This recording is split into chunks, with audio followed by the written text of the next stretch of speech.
Okay.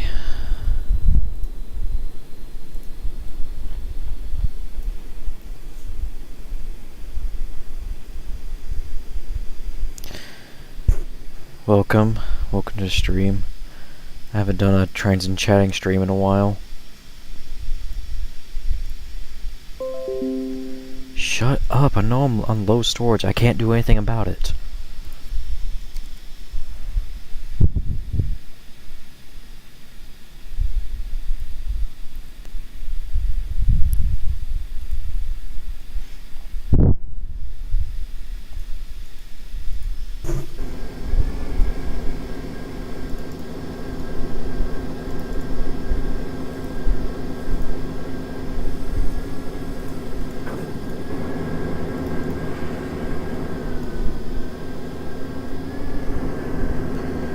Hey, dumb shuck. How's it going?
Avery to Silly Girl, how's it going? Should probably turn down my Trainz audio. Should be better. How's it going? I'm just here. Just wanted to play Trainz for fun, just chat.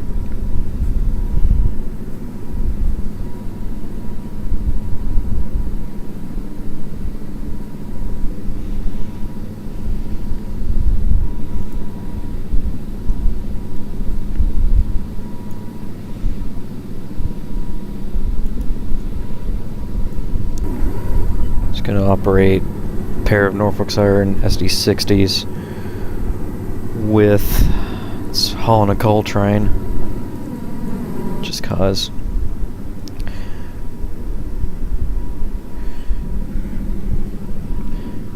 Can you believe it did so many anti-narrow gauge videos? For like what reason?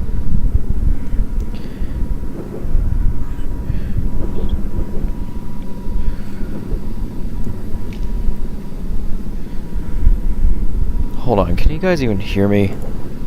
I don't know, I haven't done a Trainz and chatting stream in a hot minute, but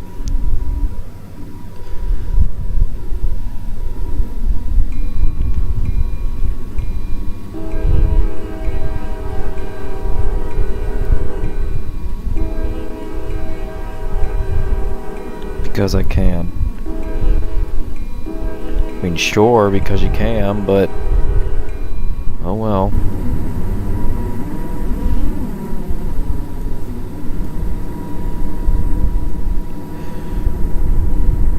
Yes, okay, good. NSMP something, whatever those old Norfolk Southern detectors used to say. Man, I miss these SD60s. I mean, at least these 60Es are still around, but I don't know. There's just something kind of special about the NS SD60s that I unironically like. Probably because a lot of them did Longwood Ford. Nice little node to Southern and Norfolk and Western, so.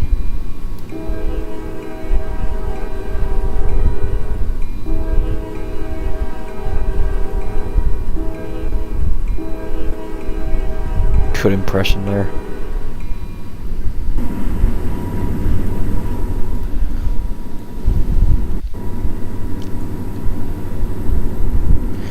$65.73, $65.87. Trainz the SD40s and CSX. Well, CSX still has SD40s, like whether it be the Dash 2s, the Dash 3s. Unless you're talking about the standard SD40s, which no Class 1 uses them anymore, at least to my knowledge. And CSX still has plenty of the, Seaboard or L&N family lines SD40s.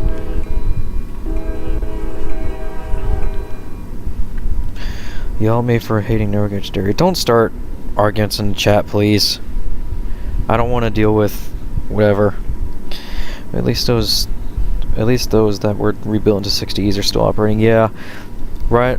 From when I left Spartanburg last, Spartanburg Hang Yard got a pair of SD60Es now. So hopefully, when I go next time, which hopefully is at the end of January, I'll be able to see those 60Es, because I've been kind of itching to see those 60Es for a while. I've seen them before, but I haven't seen them in a hot minute.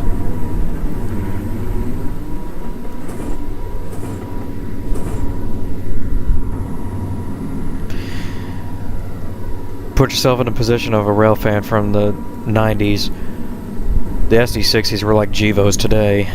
You saw them everywhere.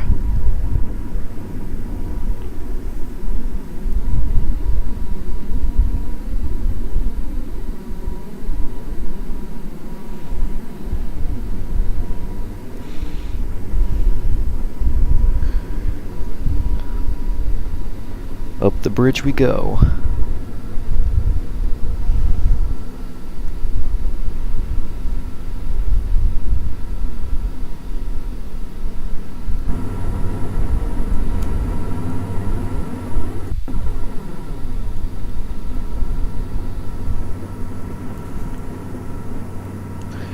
And that was the Dash 8s, the S60s, or SD70 aces of the 90s. Ah, that's true, yeah.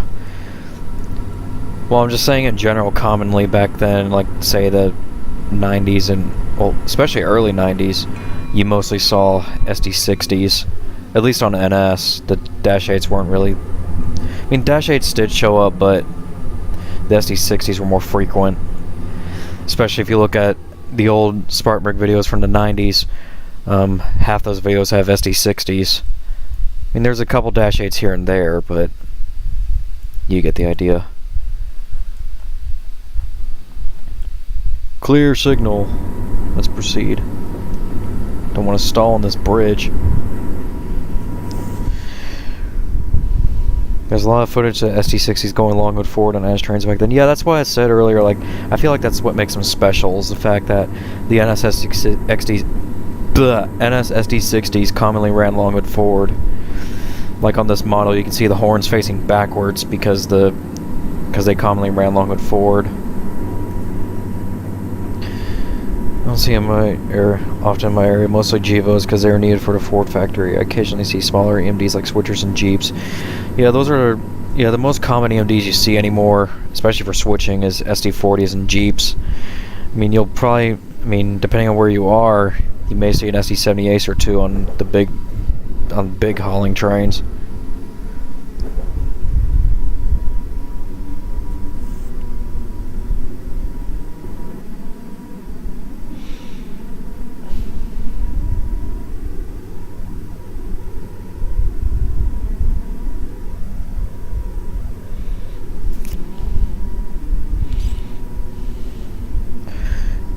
do do.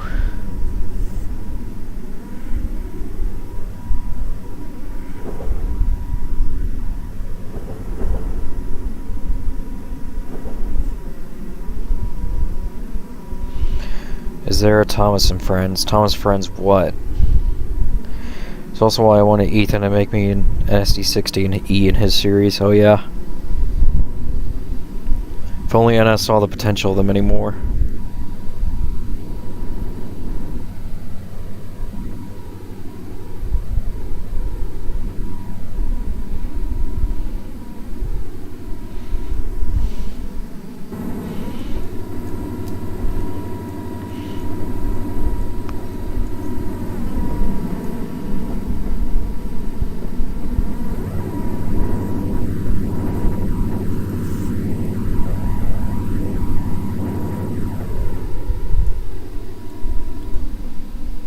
Ooh, that'd be a pretty shot if this was real.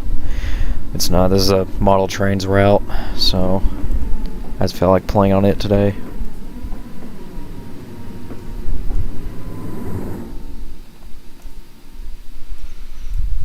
It's clear. I don't know why we're going so slow. Well, then again, I have this on auto drive, so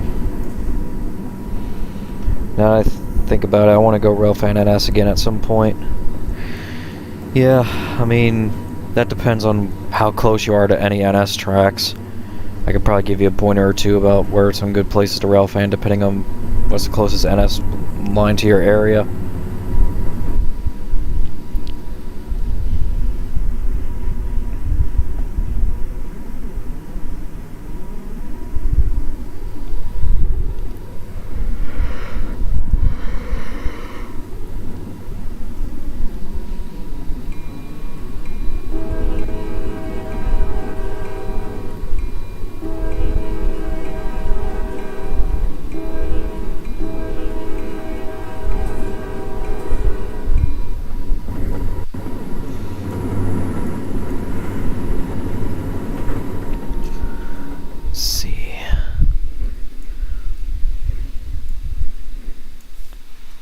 See it go over this bridge.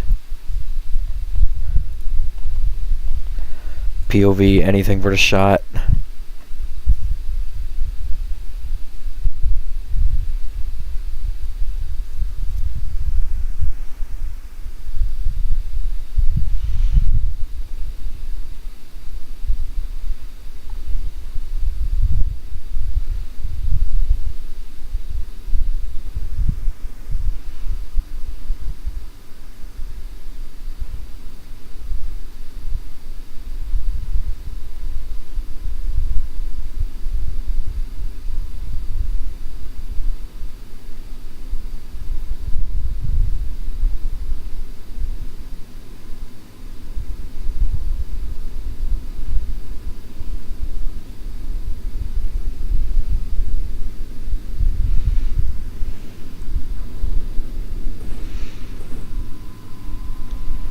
Over the bridge they go.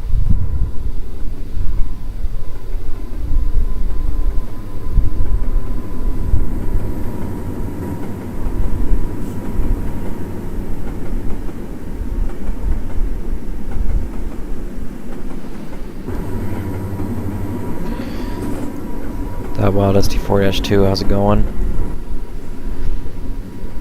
Just playing on this route. Operating a NS Coltrane with a pair of SD60s in the lead.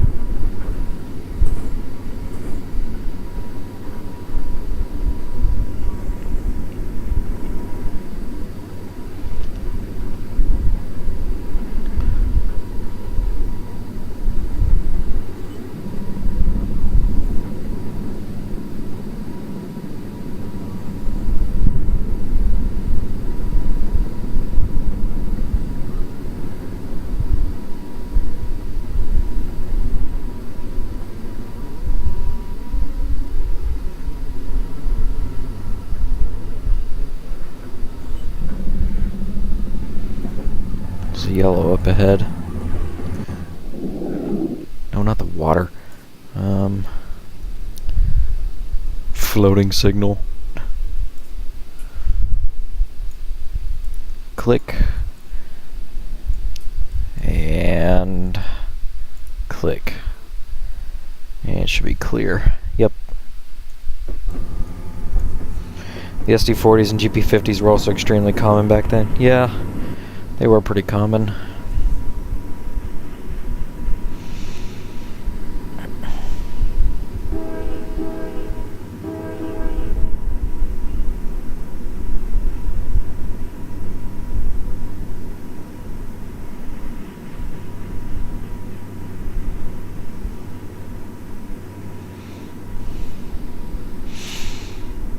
Floating signals, some Twilight Zone shit. Imagine just an episode in some Trainz series, the floating signal, just a signal is just flying in midair for just no reason whatsoever. And in the end, it's just some Twilight Zone stuff.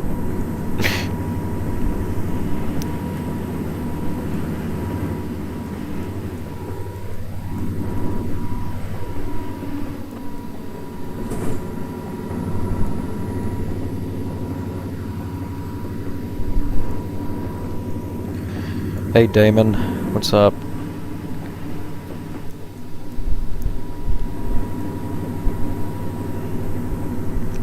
Lauren, how's it going? I'm just wanting to sit here and just chill. Live stream. And clear this signal. There you go, clear.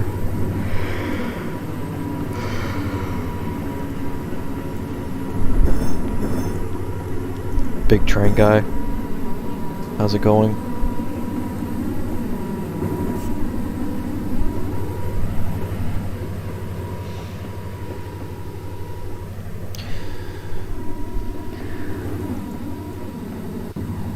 You know what? I want to operate something else. What should we operate? It's into the shadow realm that train goes. Clear. I want to operate something else. What should we operate?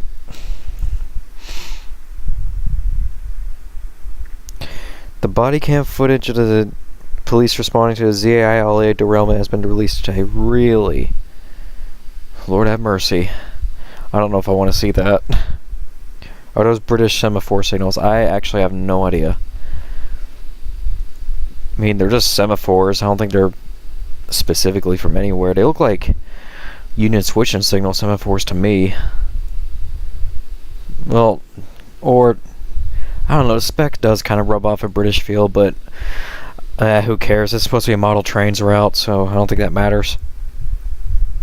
Ace, Southern Pacific. You got the GS4? Yes, I do have the GS4.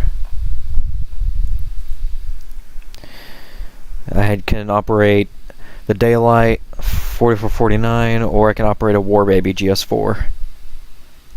I have GS6s and the GS2s as well. I don't think you want to. It's a little disturbing, but thankfully they didn't show any of the gore stuff or whatever else. It's like, yeah, that's gotta be scary. Let's hear. One person said Ace, another said GS4. What should we do?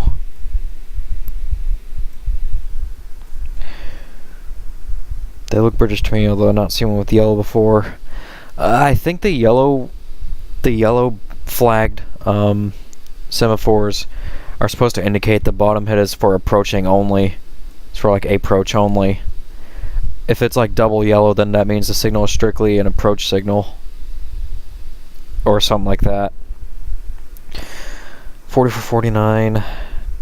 The only place you can find semaphores and servers on the Raton Pass, yeah. I'm not opposed to an Ace, okay. How about this?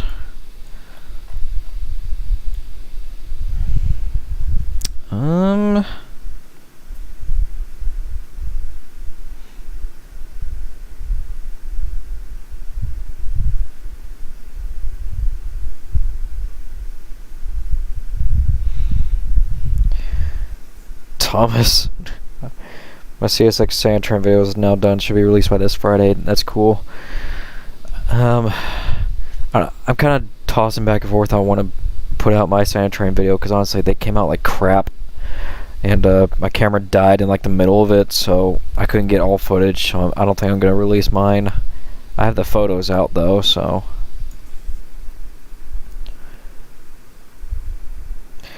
Semaphores were common before signals today became mainstream. Yeah, semaphores were some of the earliest iteration of signals. I think they were the earliest signals, aside from banjo signals.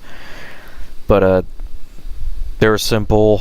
They just, the position of the flag determined if it was clear, approach, or stop. And yeah.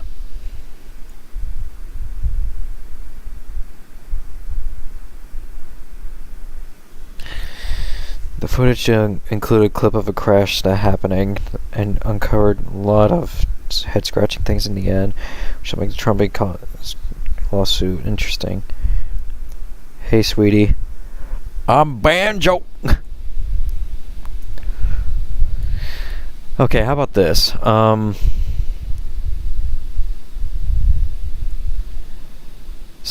couple people were saying an ace, but another person said 4449. So how about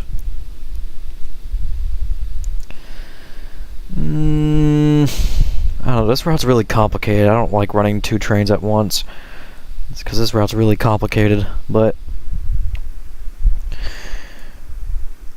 4449 with an ace trailing with a passenger train. Actually, yeah, let's do that. Let me get 4449.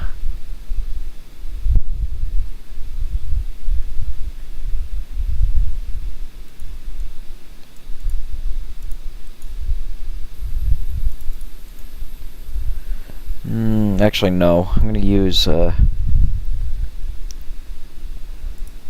this one. Post-war tender 4449. 4449.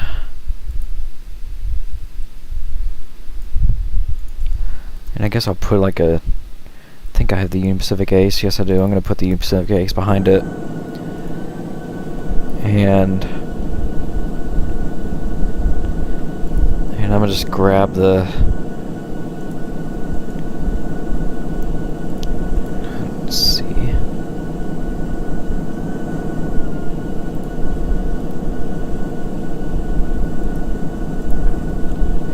I'm just going to put these in.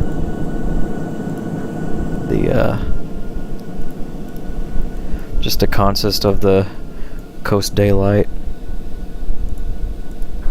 Which I don't know how exactly consist is supposed to go. I'm just putting it in whatever order. And that's good enough. Daylight savings. Knock off UP 4014 consist. If you don't know, I got to blow the whistle on Flying Scotsman back in 2023. Oh, that's cool. Okay, now let's operate 4449.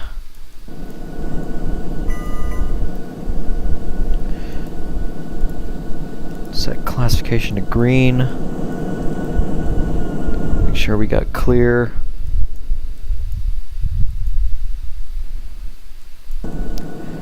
And yeah.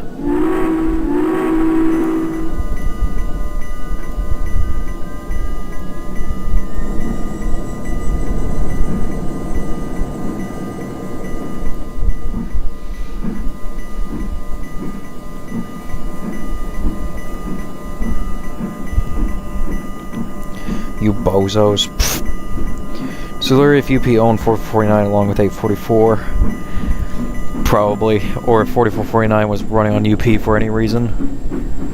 Honestly, I'm surprised they didn't let 4449 run on any UP things. You'd think they would, considering it's SP, but I guess UP has their priorities straight. Well, then again, I heard that apparently UP's Steam program is strictly against using any other Steam logo that's not UP, which is kind of a shame, but oh well.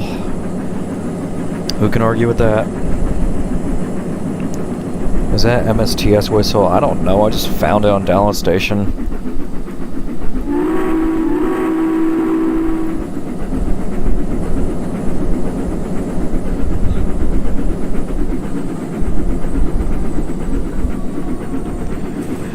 Wish Cam could join the live stream, but he has a Christmas concert tonight. Oh, he does. If that 9 and 6, if that 9 were a 6, it'd be Luke from the Full Bucket Nears. I got the notif for your stream a bit late. I didn't know you were already gonna stream for 20 minutes or something like that. Yeah, no, I just got bored.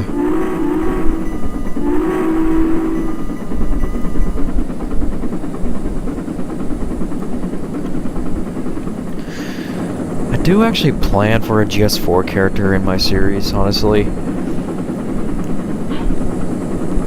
Am I going overboard with characters? Yes, but do I care? No. It is an MSTS whistle. Oh, okay. That's cool. I don't know, it's just some whistle sound I found on download station. It didn't even say anything about MSTS. I was like, okay, this is just a better whistle of 4449s, and I'll take it. Lucas 4449. I don't know, I haven't watched Full Buccaneers in like ever, so.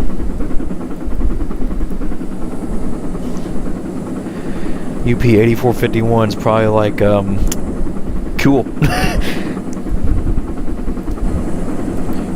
Just didn't mean to hit that.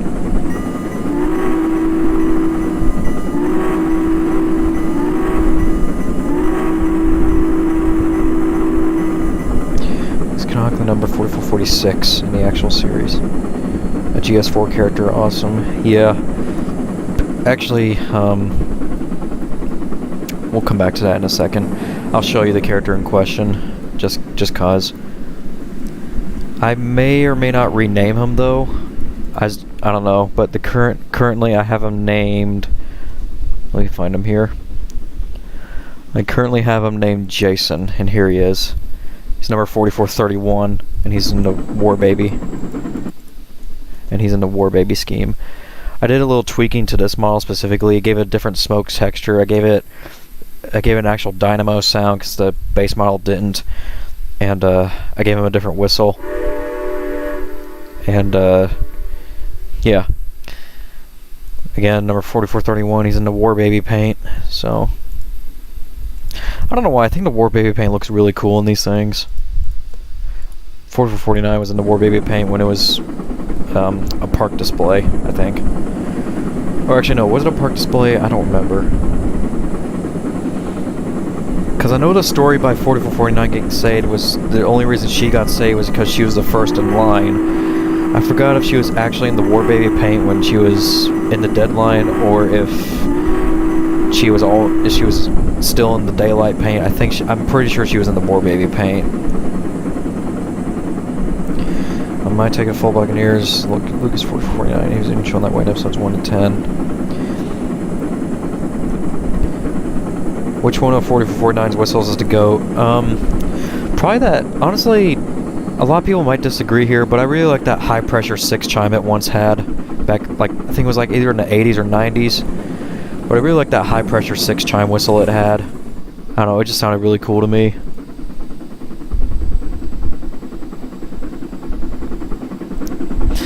And if you don't know what I mean, let me show you. GS. No, not the GS8. Not the GS6. Yeah, let me show you what I mean. Let me get its American Freedom Train style out, because the model has its high pressure 6 chime.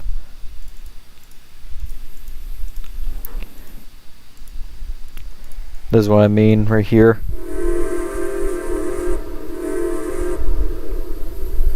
I don't know why, I just really like the way that whistle sounds.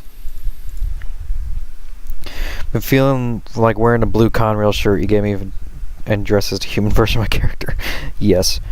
6 chimes are based.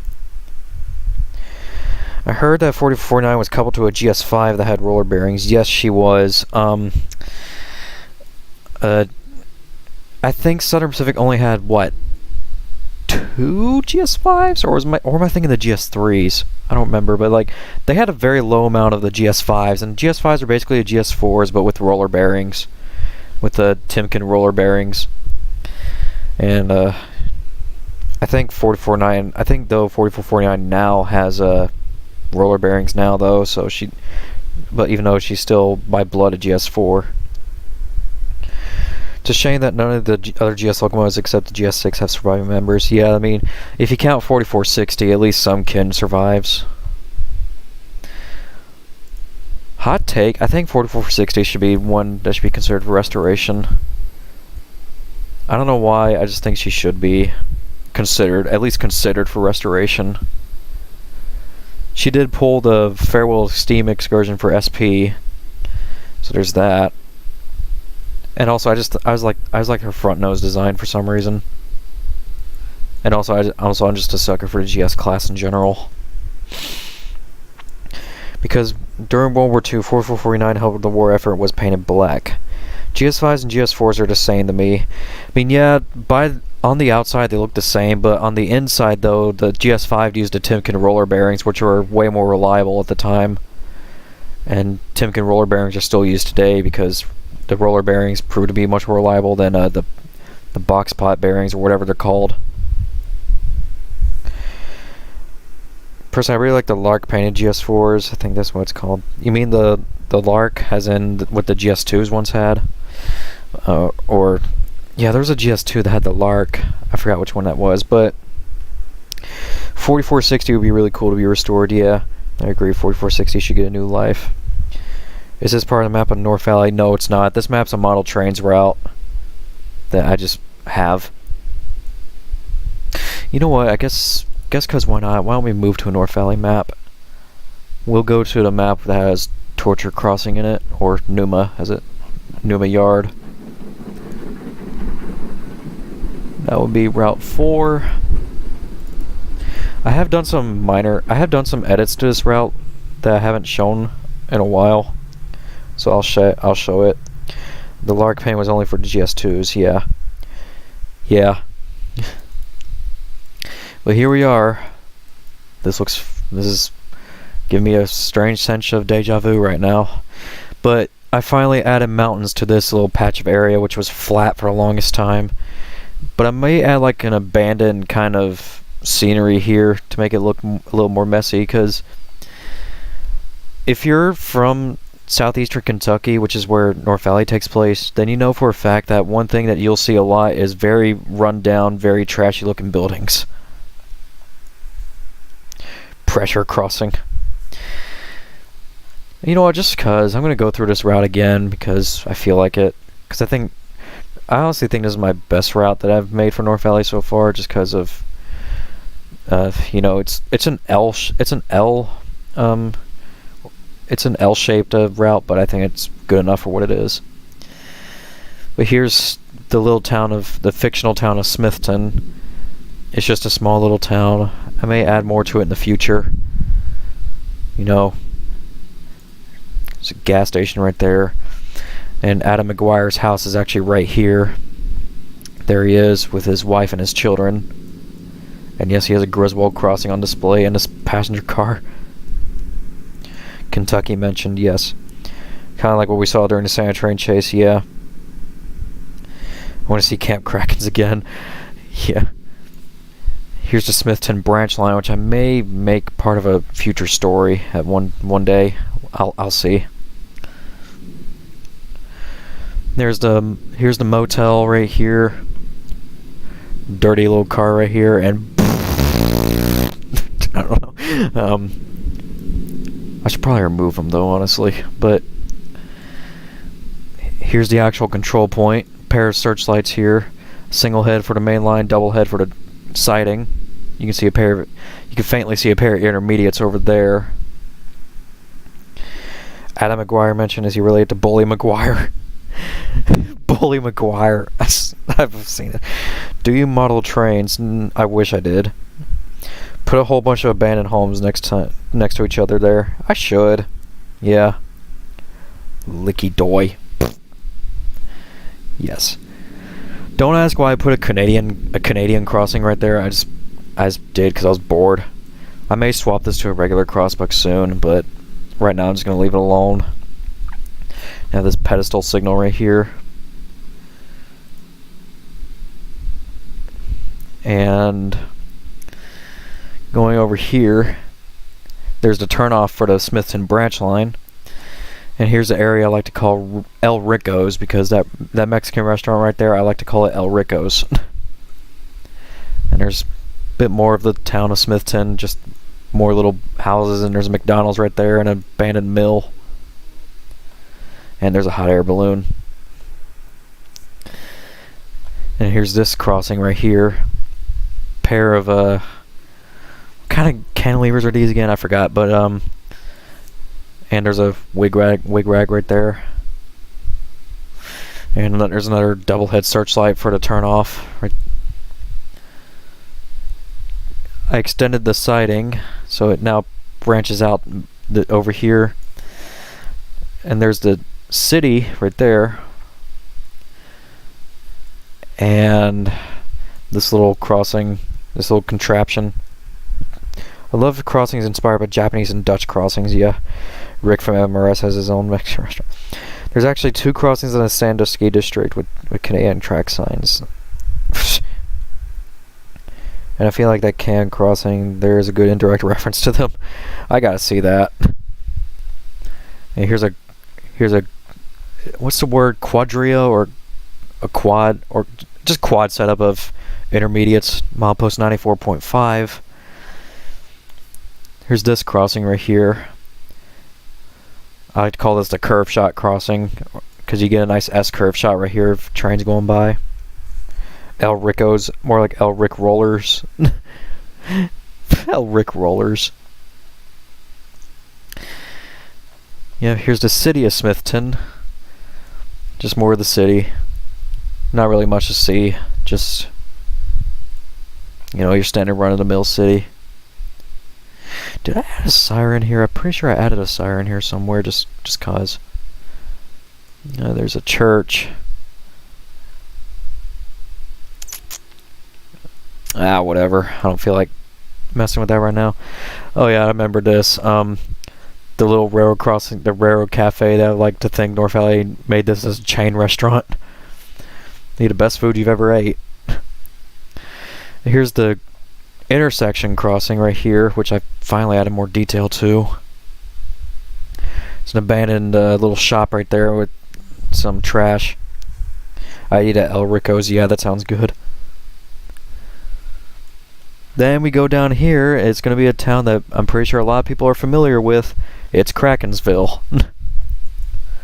Yes, Krakensville. And I put a sign for it right here.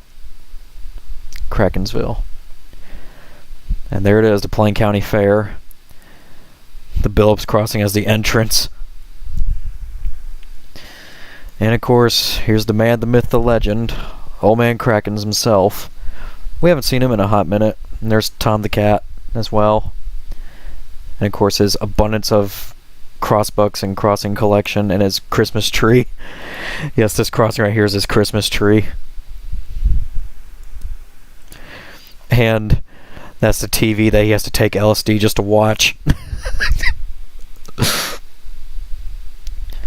And there's his actual house with ramen noodles standing on the porch. And his favorite crossbuck that has a stop on red signal sign on it. And that tugboat he stole from Australia because he wanted to find a way to get to Australia, but he couldn't because the tugboat blew an engine, probably. I had a Thunderbolt siren. If I had a model of a Thunderbolt, I would. There's Millennium Force, or Alan Smith, aka his personal cow. I'm not sure what to think of Millennium Force right now, but whatever. I mean, and if anyone remembers this billboard right here, there's no good reason to steal private property. Kraken's canonically rigged this crossbuck right here, and every time you pull it, it calls the cops. Vandalizing or stealing railroad property is a felony. Do your part, report signal thieves. Could you imagine if this was a real billboard? Like, that'd just be so silly. Elon Drift. Explain your thought process behind Krakensville's names. Well, it's simple. It's Old Man Krakens that lives here, so he dubbed it his own town, Krakensville. And this abandoned little house right here is the town hall that has an antenna that doesn't work anymore, but he used to use that antenna to listen to radio. Yes, he has these water towers that he stole because he was extremely thirsty. He has a signal bridge he stole from somewhere in Toronto. That's the garage he tried rebuilding, but it collapsed in on itself. That's just some spare boiler he found. That's a tugboat he stole from Australia. And then all these tractors and trucks are stuff that he stole to make it his restoration project. He turned this car into his bed that he never uses. And then he has a bed frame right there that doesn't do anything. I forgot the Phillips Neon Crossing at the entrance to the fair, yeah. It doesn't make any sound though, it just lights up. As you can see. Because I can't make it make sound right now. Kind of due to script error, but it's there. Stole a whole tugboat. He goes in that building and takes acid to listen to radio, exactly. All because the antenna no longer works. And it's just this plain little Ferris wheel right here. It just makes it the Plain County Fair. And according to Krakens, the only thing that keeps the Plain County Fair open is the fact that they have extremely good funnel cakes. I gotta put like a funnel cake stand right here or something, because that'd be hilarious. Where's the water tower he used to make Gamer Girl bath water? His bathtub inside that house. There's another Railroad Cafe right here. And the crossing, which I like to call this Krakensville Highway. It's just a pair of these Griswold, are these Griswold? I forgot. Just these pedestal gates. A pair of these, and there's a gas station right here that Kraken's purposely... I like to think that Kraken's purposely made this gas station have gas that costs like 10 cents a gallon, just cause he can. There's a track lubricator right there. And here's the Krakensville Intermediates. Milepost 95.0. Coastline Rail Fan, how's it going? My question is, how the hell did he get all this back here? How did he get ownership of the town? Well, it's simple. He stole it. That's the only explanation. He stole it. Anything that's related to Krakens, and if anytime you question Krakens' legitimacy, his answer is that he stole it. That's the only answer you get from Krakens. He stole it. Griswold EM pedestals, okay. Angry Seaboard nerd. Real. Yeah, the basketball court. The basketball court that nobody uses. I like to think that that Krakens claims that he goes to watch Michael Jordan shoot some 3-pointers at this place. His Krakens goes over here just to watch Michael Jordan shoot a 3-pointer. Hope Wigwag does Griswold Crossing someday. Yeah, I don't see why they wouldn't. Old man Kraken's committing mass tax fraud. Well, actually, the joke of that is that he doesn't have to pay taxes because canonically Kraken's has no legal identity. So, yeah. Because guess what? He's Kraken's. He can get away with it. And he canonically made or uncanonically but canonically made the U.S. government cry. Here's this curve, which I think I may turn this into like a little town as well.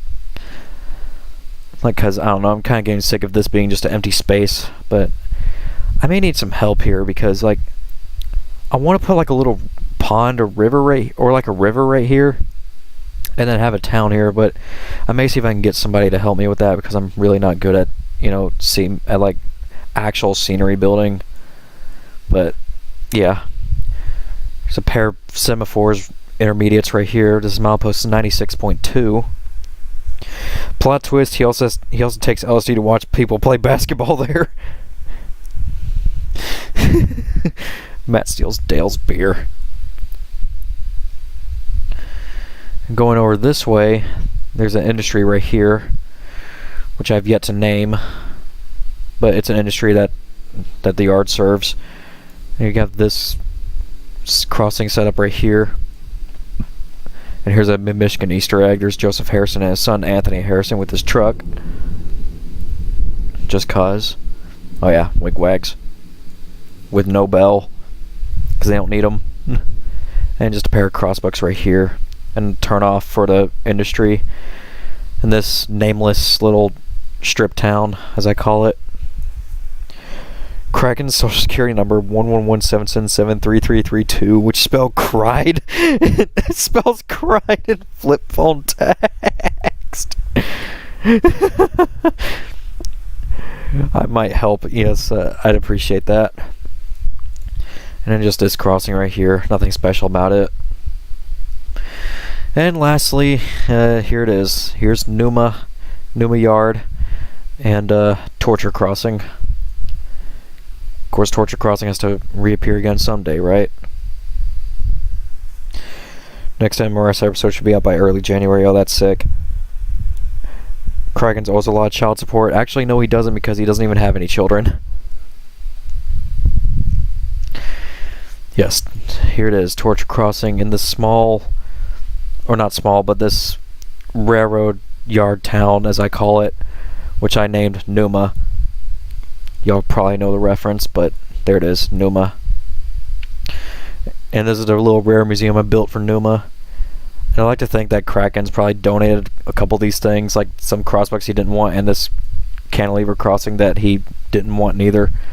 And that Atlantic Coastline caboose, I don't know where that would have come from, but let's go.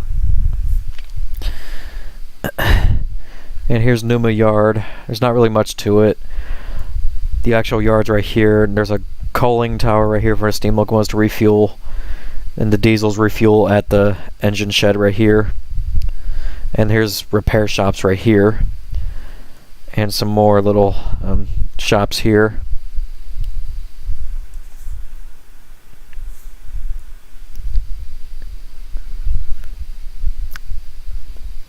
And you see the switch tower right there, and there's a yard offices here. Kraken stole Baja Blast. I don't get Numa. Well, it's supposed to be referencing the old internet meme for like, what, 2006? Numa. That's what it's supposed to reference. And here's the Numa defect detector milepost. I think it's 98.2. That was the Numa intermediates. And I think I have this set to where, like, it has like I think a 10% chance to call out a defect, but so far I haven't heard one, so. And this random Burlington Northern trailer. Let's run a train through here.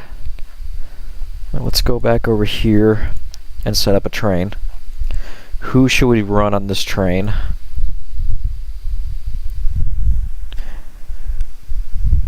I get it now? Okay, that's good.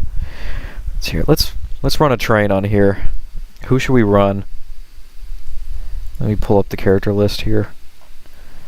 Should we run someone who's a steam engine, or should we run a diesel consist? Should we run a coal train or a passenger train? Or Matt, it's excursions, or what should we run? Kraken sings Numa, or Kraken sings Mahamana. Set to 64.5. Yes. Seawar Man. Of course, we gotta have Seawar Man in there. Let me find him. There he is. There he is. Haven't seen him in a minute. Yep, there he is.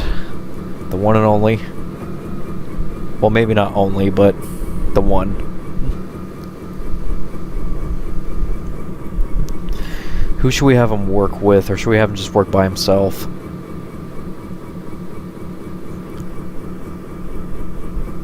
And should we run a manifest, a coal train, or a wood chip train? Mad excursions, but he accidentally took Joe's Coke cars.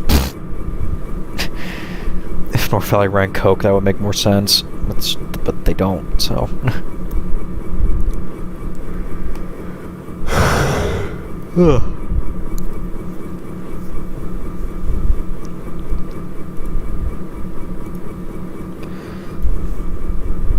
Eddie takes the Coke cars. Manifest, okay. Let's have Eddie work with, actually, I have an idea. Let's do... Here, let's see. I'm going to set up a short manifest.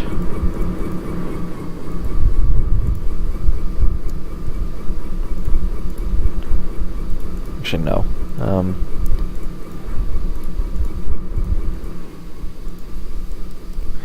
Let's do string of boxcars.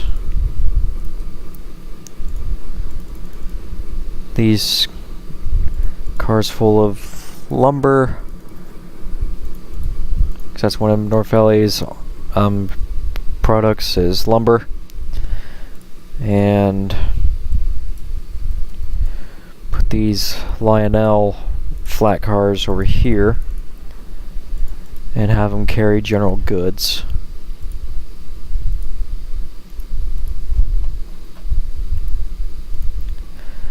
And we'll put some of these grain hoppers, which North Valley either stores or they I was thinking of putting like a grain mill somewhere, like a little facility that uses hoppers.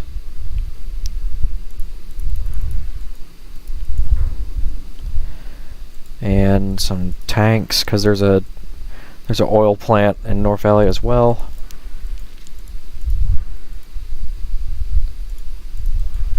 Put some more of these box cars, which I like to use these box cars like little locomotive parts box cars. And then in the middle of the train, let's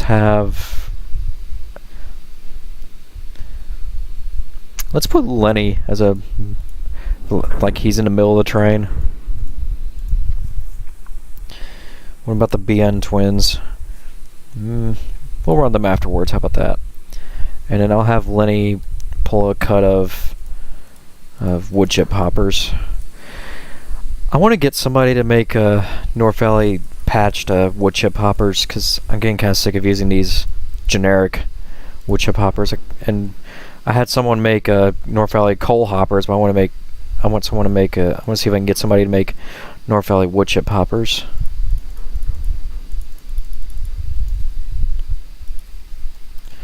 And put a caboose in the rear. And these wood chip hoppers are loaded.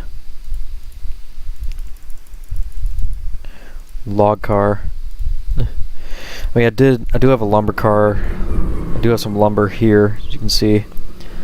There we go. So I think the train's ready. See, we're man in the lead. Class lights to green. For those who don't know, green class lights means trains are following session, meaning the train's following a specific route. Gyro light on. Headlight on. Let's move this train.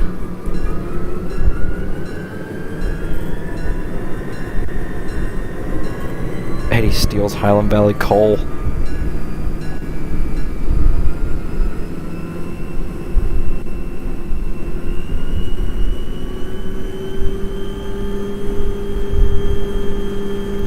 There he goes. Which rail companies canonically run in North Valley? North Valley's a fictional company.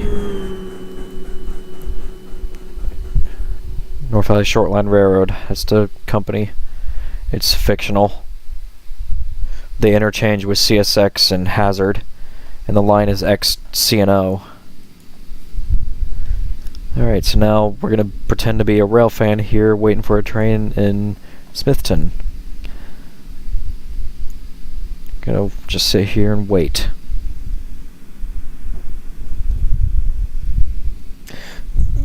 Get a drink. Is my heater on? No, it's not. That's okay. It's not even. I don't know. It's getting a little chilly. Eddie, when Richard tells him that the other family lines roads are just a seaboard.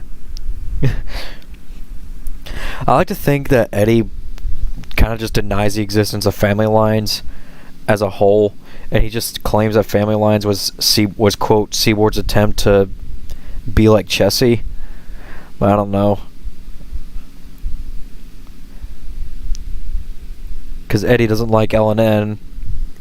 Because Eddie doesn't like L&N because he thinks L&N rips off Seaboard. We haven't seen Old Tomato in a while. Oh yeah, Wade. We'll get to Wade in a minute. Matt versus GFRA Jeremy. Oh god, Matt would rip Jeremy to shreds. I'll just say that. Let's have him go a little faster. Wade versus Jeremy. Actually, Wade against Jeremy. They're both Jeeps, but I don't know. How did Eddie not know Richard was LNN for 30 years? And that's the joke, because Eddie always assumed that, and that's why Eddie assumes LNN rips off Seaboard, because LNN and Seaboard, like, you take a look at their SD40s, they look the exact, they have almost the same specs: nose headlights, gyro lights, hood mounted bells, etc. So Eddie thought that Richard was ex-Seaboard, but he's actually ex-LNN. LNN's just cooler B&O. Yeah, that's debatable. I mean, B&O had a good steam fleet, but LNN did too. Like, I really like the LNN Big Emmas. Jeremy versus Jeremy. Imagine Jeremy going against himself.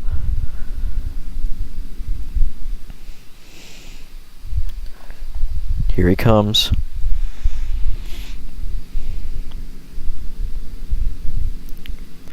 See if I can get him to like 30 or so miles an hour.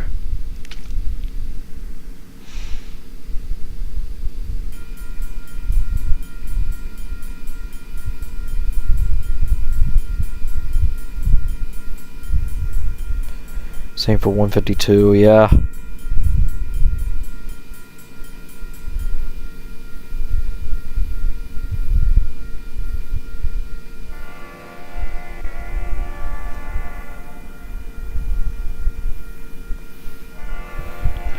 Family line's my beloved.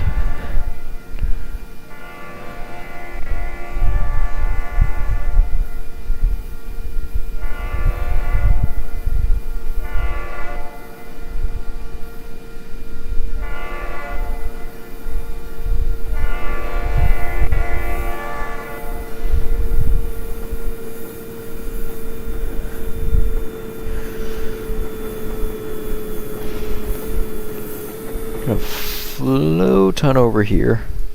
Make him go a little faster. Because Lenny's basis is a little slower than Seaboard Man's, Lenny's actually holding back how fast I can go a little. So here, let's wait for them at this crossing now. LNN, my beloved. Ultimatum's nickname for Wade in North Valley. Yeah. Wade was in episode 3. Like, if you didn't see, he appears in the hazard scene.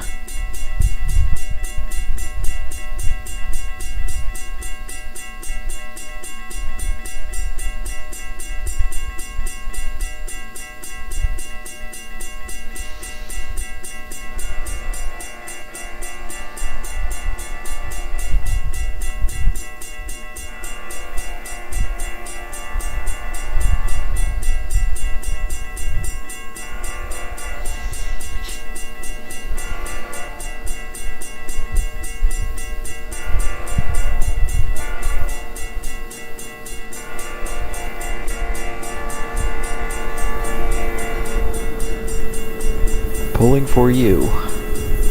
Seaboard Coastline's tagline, pulling for you.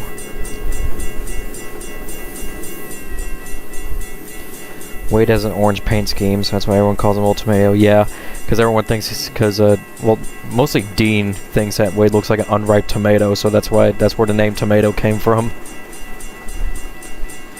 And here comes Lenny. There he is.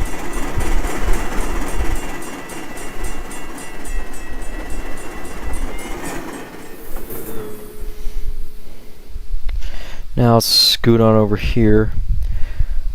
Clear signal, track 1 intermediate. The Eddie X Lenny Matt Lasher reminds me of when Toby took Jane's passenger train, that one Thomas Tank Engine episode. Yeah. I like to think that Eddie and Lenny often work together, and Eddie hates it because he hates trying to talk to Lenny. Wade's tomato sauce. Tom rage baiting Matt win. You mean like which Tom? Tom the cat?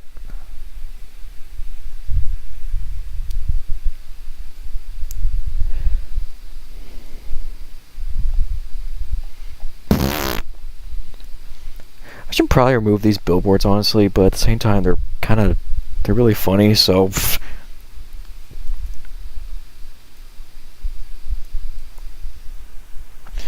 Wait is so hard to catch up. MMRS Tom.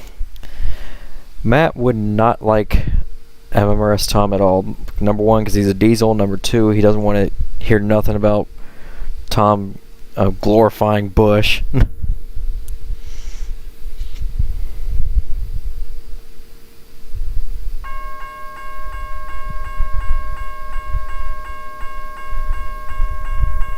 It's that Snorlax. Scoot on over to this crossing real quick. My scroll wheel's broken, I swear.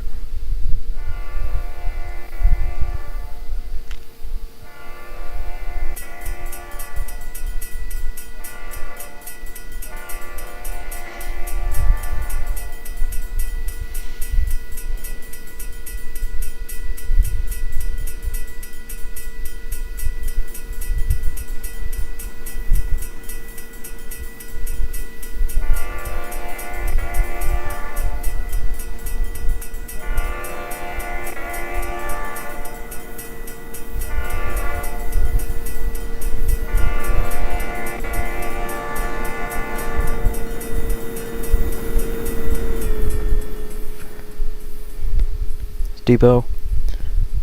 This crossing is about to go. There it goes. I'm just gonna go straight to Krakensville here. So now Kraken's about to watch both Seaboard Man and Lenny go by his property. I like to dig at Roseheim Valley with the billboard. If Jeremy drinks espresso, I don't know. If Eddie was an alcoholic, oh Lord have mercy. Queso versus Jeremy. Queso's gonna win, obviously. Because he's Queso.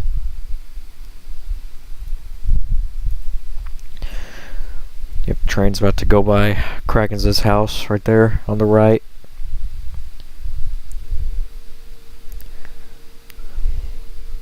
We can say that everything here in Krakensville was probably just some poor random building that Kraken decided to steal and just build his own town out of it, even though like the entire town's abandoned except for the cafe and whatnot. Yeah, that's it, you're banned. Have a nice night.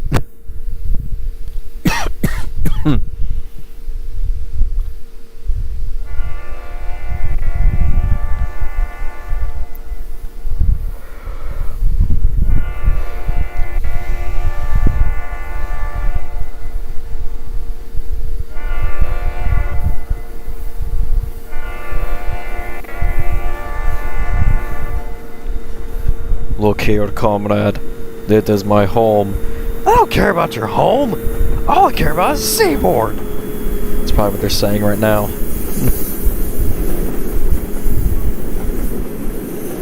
Hatsune Jeremy. Hatsune Jeremy. I've heard it all.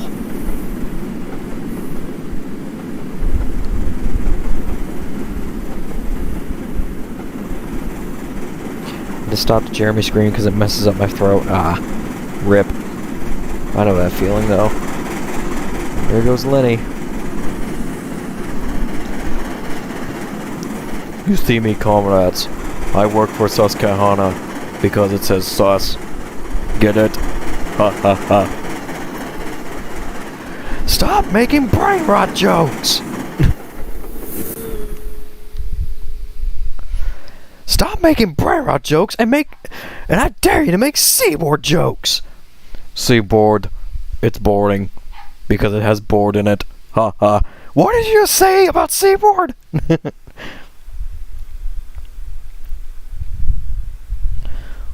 Undertale, but it's MVS underline. I might try something else with them though. Okay. Comrade Lenny, yes.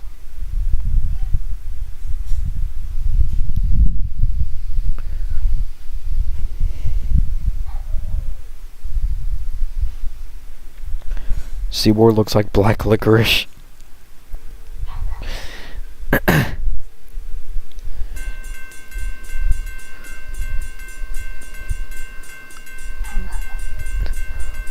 Do I look like a roll of food?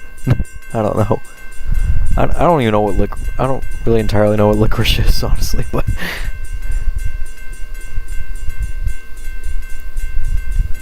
it's about to clear that semaphore signal right there.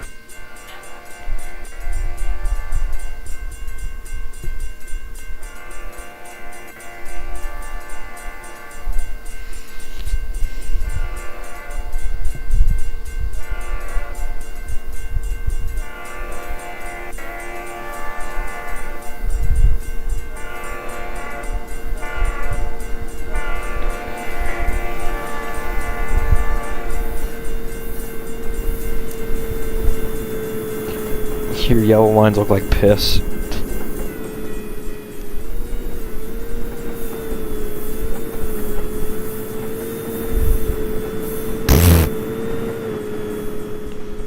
Licorice is nasty candy. Jeremy waifu sauce. Jeremy waifu sauce.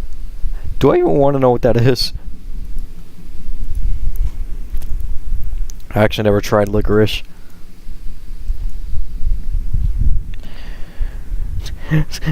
Stop making brain rot jokes. They're not C-word enough. That would be something he'd say.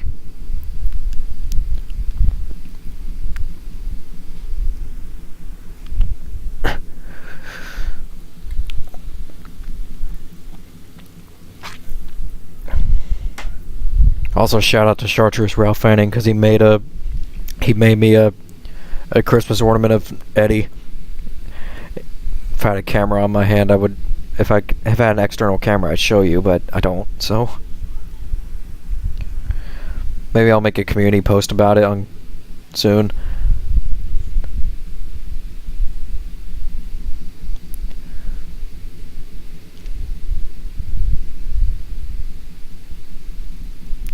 Also, I found out that there's a I think it's HO scale model of Seaboard 2047. So now I want to find I want to try buying one of those models off eBay just so I can say I have the HO scale version of Seaboard Man. Duh. Seaboard is boring because it has board because it's boarding. Now Lenny would actually say something like, duh, Seaboard is boarding because it has the word board in it.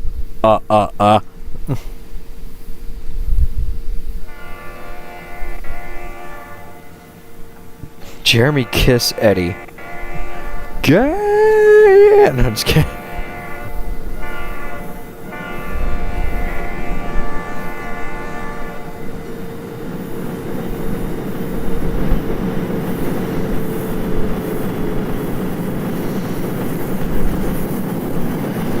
Hopefully gonna be able to make another.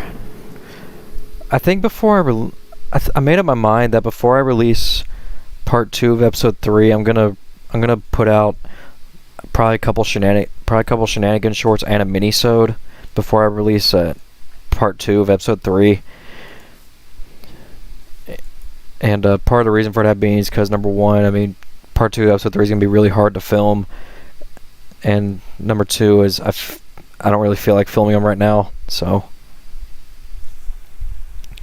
Seaboard jokes make me bored because they're made of boards. Like Pinterest. Lenny sounds like Count from Sesame Street. 1, 2.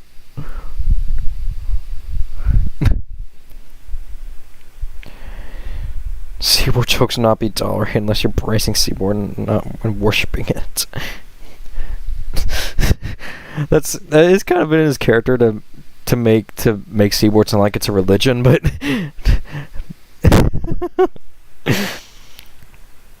Jeremy X Eddie Yowie. Jeremy X Eddie Yowie.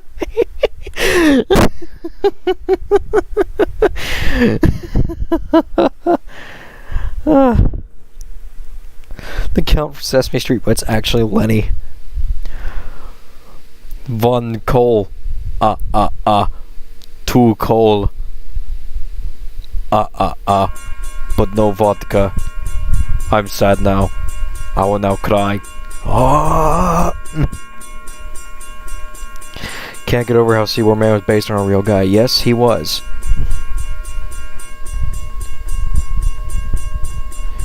Yeah, Seaboard Man was based off a real person that I knew. He's a Ralph fan in Spartanburg. I'll get onto that in here in a second.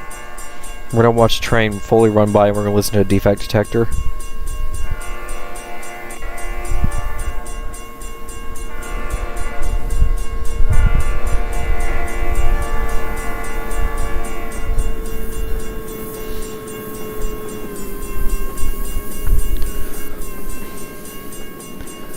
No right turn, okay? Remember, no right turn. What do you mean brightness down? I don't want that down. There we go.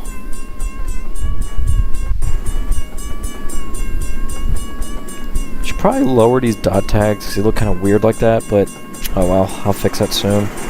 And there goes Lenny.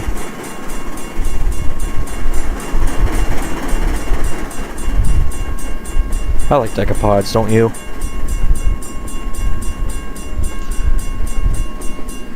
Yeah, can I get somebody to like Ethan, if you're still here, can I get someone can I get you to like make North Valley wood chip hoppers, perchance? It's alright if not. Even worse, Eddie X Richard, yeah. Alright, let's listen. Detector, milepost 98.2, no defects. Repeat, no defects. Total axle 212. Length of train 2975. Train speed 35 mph. Detector out. Detector out. Maybe, okay. Country roads, take me home to the place I belong, West Virginia. Eddie X Miku, Eddie X May. Why is everyone just shipping Eddie with random people now?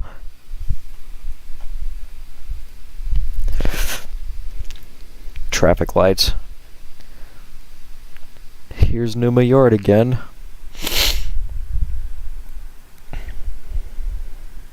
I love decapods, especially the I-1s. Yeah, the Pennsylvania I-1s. I know I've done this a lot in the past, but should I go through every North Valley character again, just for old time's sake? Water tower. Water. Here's the coal tower right here that the steam locomotives use. Or some steam locomotives, at least the one that run off coal. Some of them run off oil, but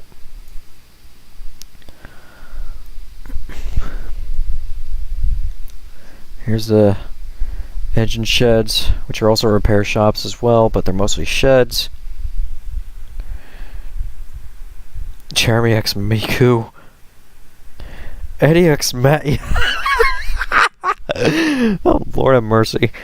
DeviantArt's gonna have a field day with all this. Don't give DeviantArt ideas.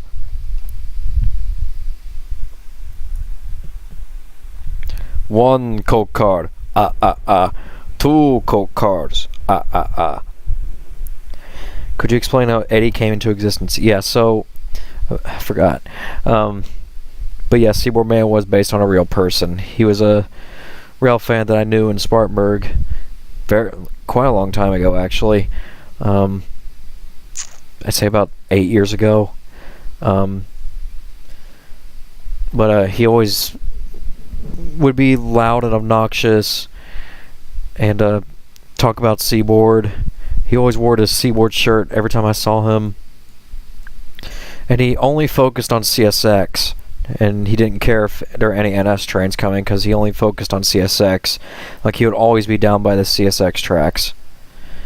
And the last time I saw him, he got banned off the property because while the museum was open, he actually screamed at a group of kids, or a couple kids, and made them cry. And he got banned off the property, and since then I think he's actually moved away.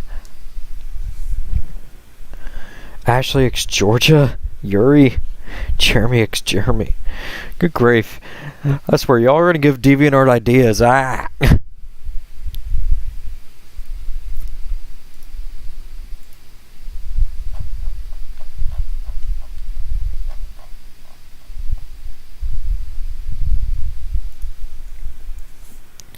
Eddie seems like the person to steal an RS5T. Yeah. I'm surprised he hasn't already, but no one's really heard of him since he moved away, so he kind of just disappeared off the face of the earth, I guess. Probably living with his mom somewhere. I don't know. That's nuts. Eddie X me, what? Mesa X Georgia. Jeremy X 2727 waifu. Good grief.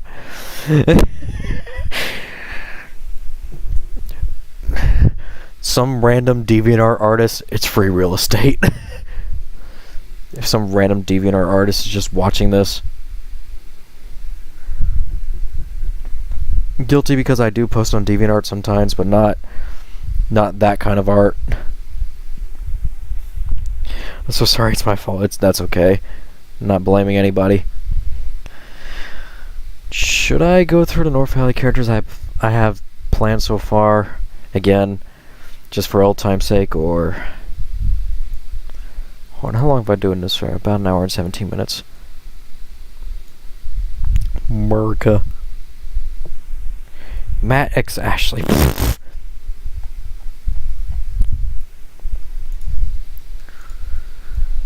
Yeah, shout out to Ethan for making these cabooses. I really like these things. Jeremy X Jesse. Matt X Ashley. And shout out to my friend Joe for making these. These are passenger cars that Billy pulls now, rather than the big Pullman cars. And also shout out to my friend Joe for making these really, really sick coal hoppers. Some of them come with graffiti. And a lot of references too. Like if you watch the live streams enough, you'll probably know. Especially Gartic phone streams. As you can see on this hopper, just a standard hopper with, of course, a clean skin. There's clean and weathered skin, and there's also graffiti skins like this right here, Zam, that's referencing to Damon, and also the fact that he's got a big 810 beanie on. Someone just shipped me with Eddie. America! Where's the Coke car? Well, you're kind of looking at it. Caboose jump scare. Real. Taylor Scat. Actually, funny you mentioned that, because when I was actually first coming up with the series, I actually did initially think to have Taylor and Ken as a gay couple, but I decided against it and just decided to make them just close friends. No, it's nothing to do with homophobia or anything. I'm okay with gay people. It's just I was a little uncomfortable putting that in the series. No arms. And there's Joe's signature right there. And a reference to our friend Ice in the server. On the other side, look, you guys, he's got the Coke cars! If Zam had an L on it, it would be ZLAMN, which is the intermodal that passes me. The egg liner, yeah. And then another one of Joe's little drawings. Is that supposed to be Percy? I actually didn't realize that. Is that supposed to be Percy? It's got a big 6 on the cabinet. It's 040, so. And if we look at the other graffiti skin, there's 2 graffiti skins on these. Help yourself. Do you want to help yourself? Up with bubbles, down with air. And then, let's go gambling! I love these graffiti arts. Purple. And then whatever this is, of course the old DT&I reference right there. And then Batman. And then green. And then this one is the X Chessie hopper, and this one doesn't have any graffiti on it. It's just all patchwork. It's just all like patchwork stuff, like see, like cross out on the big C, scratch big C, or completely blocked big C. I really like these a lot because it fits, because the North Valley is X CNO, which CNO is ran by Chessie, so I really like these hoppers. And then here's the X PPLX hoppers. I love the graffiti art in this. Mario saying Sega. And then of course, another DT9 reference, and then screw it. And then we have copyright, no. Copy wrong, yes. And then we have, of course, the old L575 reference and a GTW, and then just a J right there. And then we have bagel, not. On the other side, we have the old putt party reference. And then got milk, trade, and guess what? It's trademarked. Funching, it's another pseudo Damon reference, and then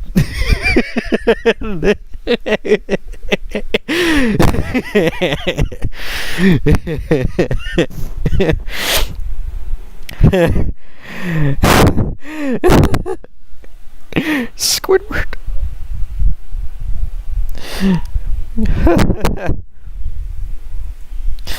Yes. And then next graffiti art, which that's clean. Here we go. Next graffiti art on this. I was here, me. Not Gary. I don't think that's Gary, y'all. Unfortunately, that's not Gary. And then there's a Snoopy reference, or Snoozy. And then art. Yes, that's supposed to spell out art. Squidwardo. I whoop Batman's ass. And then on the other side, why not? Because, or because that's why. And then there's a little smiley face.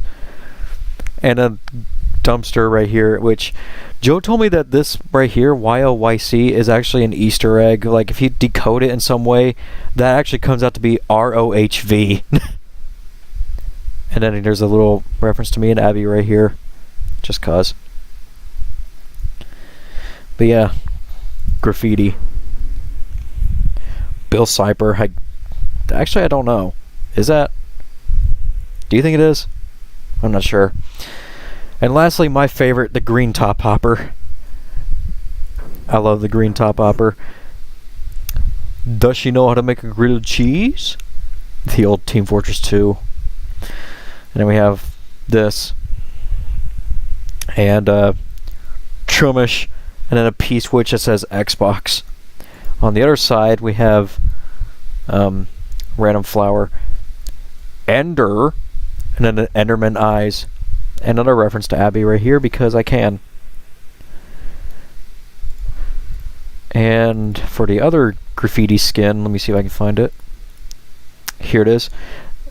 And this one I love the most. So we have Patrick right there. Spy. And then we have, this is not Boo's door. There's just a door right here with this literally Thomas the Tank saying Chuggington, which, fun fact, this piece of art right here is drawn by my friend Bobby. And Joe just put it in there. Of course, we got the Sticky Walls reference. Off topic, but did you hear that truck company is countersuing UP for the Picos incidents? Yeah, I've heard that, and that's stupid. And then this S, which I keep forgetting what it's about. Then SCL equals poop. Little jab at Seaboard Man right there. Now just get ready for the other side here, because this one is really a lot. Here you go. The council will decide your fate. We have Weed Batman, we have my friend Bobby, and we have Duke Nukem. I love this so much. It's so good. And look right here, and this is who did the graffiti. RJC, that's short for Richard J. Krakens. And then we have Spob right here. I love these. I absolutely love this graffiti art. I have Joe making some more, like some blue top hoppers, but he's still working on them, and I don't want to bother him about it right now. I am the Senate. Do you have any rare lanterns in your collection? Actually, yes, I do. I have 3 of them. Cute reference, yes. Monster Inc.'s reference. Yeah, I love this. I love this graffiti art so much. He's got You got Batman, who's actually Weed Man. You got my friend Bobby, who's in this really fancy suit, and then you just got Duke Nukem. I love this so much.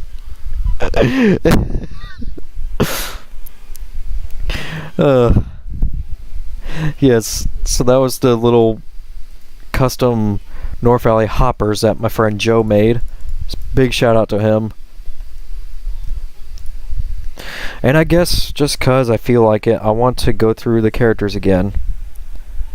So I will go through each character one by one here. First up and foremost is Abigail. She is Conrail SD50 number 6775. Here she is. Plan to introduce her soon. Well, I technically already did with her music video that I made not long ago. Long live the Big Blue. I would weed Batman's ass. Ethan X Tracy, oh wait. Next up is Adrian, the Silent Switcher. Mopac number 1519, SW1500. And then, that's scrapped character. That's a scrapped character, I'm going to delete that. Actually no, I might have ideas for the future. Whatever. Here's Andy, United States Army number 607. One of the main characters. There we go. Here he is. He's a 280 consolidation. It's got yellow lining and has this cool snow texture when it's winter time. Got Angela, who's Chessie B30-7 number A264. We have Arthur, Santa Fe 282 number 3119.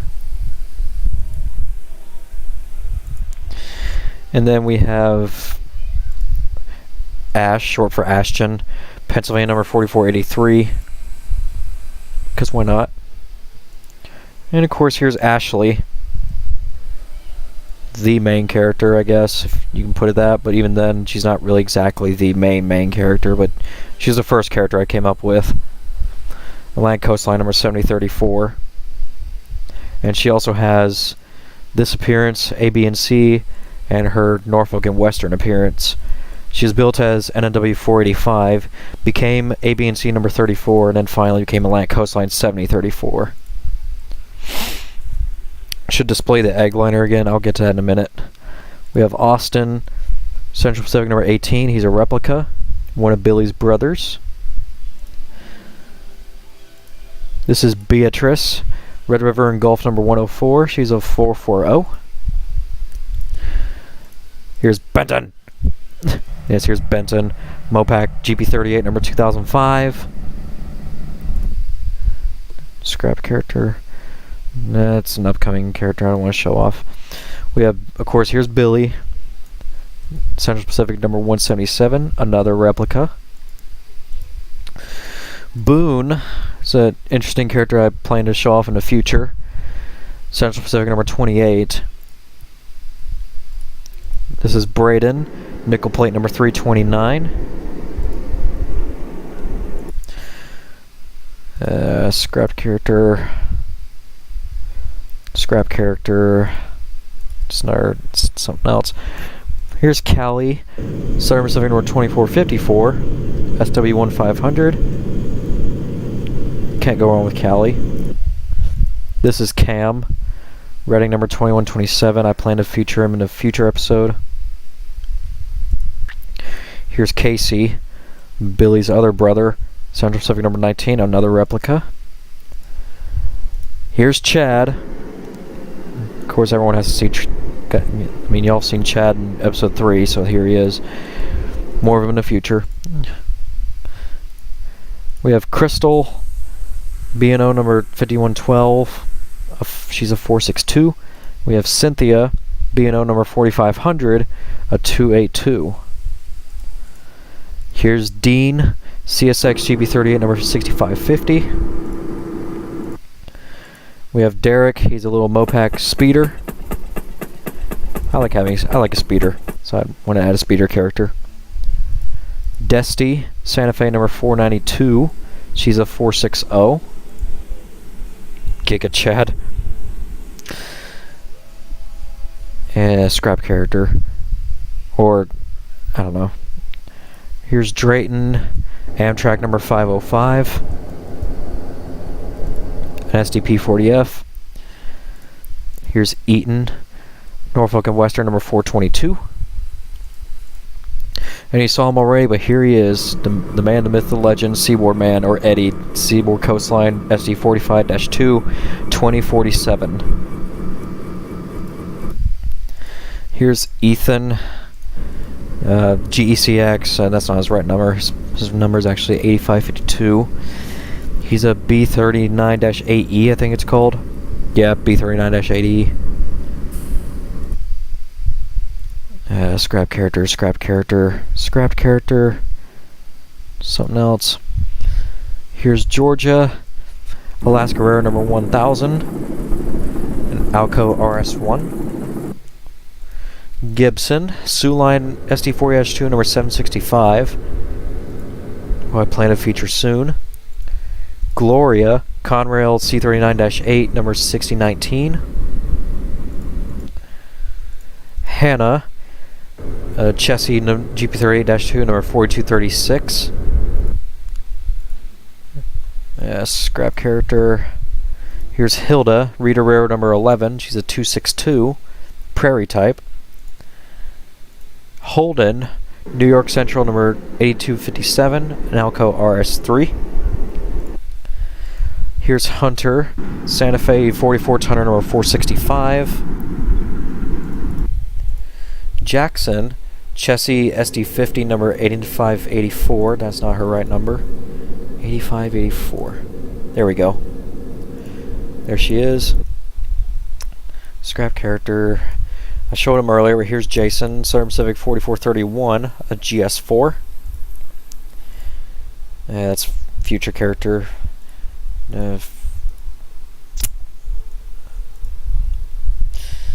We have Joe, Pennsylvania GP9 number 7151. Scrap character, scrapped character. Rinwell Audi, or when will Audi remake the LMX units? I have no idea. Here's Ken, Rio Grande SD40T-2 5350. Of course you guys know Ken. Here's Carrie, Rio Grande Challenger number 3802. I plan for a lot of interesting stories with her in the future. Here's Lee, CB&Q SW, I think 1200 number 9273. Everywhere West, Way of the Zephyrs. I like this paint scheme. And here's once again, here's Lenny, NYSW J1 210 number 2461.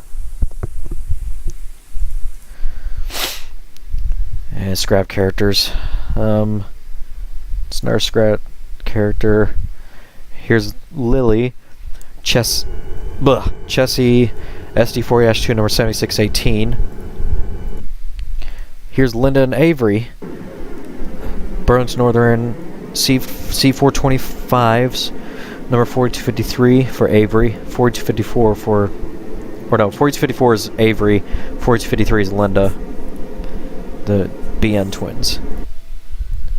This is Liz, New Jersey Transit number 4138. It's not her right number. Fix that. She's a GP40, I think FH-2. Yeah, GP40 FH-2. This is Lewis, who is Texas and Northern Oklahoma or Southern Pacific number 220, a 440. Luke, Union Pacific C40-8 number 9305. Lydia, St. Louis Southwestern SD40T-2 Snoot number 8375. There she is. Marie, Union Pacific C30-7 number 2482. She's supposed to look like that. And I also have another version of her which looks like this. Which I may show her as this in the future because I like the way this one looks better, honestly. But here she is.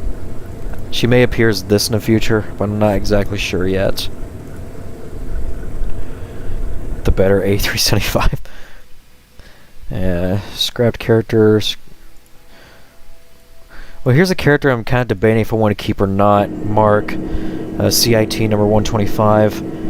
I don't know, I'm kind of debating about him. I don't know if I want to keep him or not, but he's just a leaser character. And here's Mater, who's just a unmarked 45-tonner. Here he is.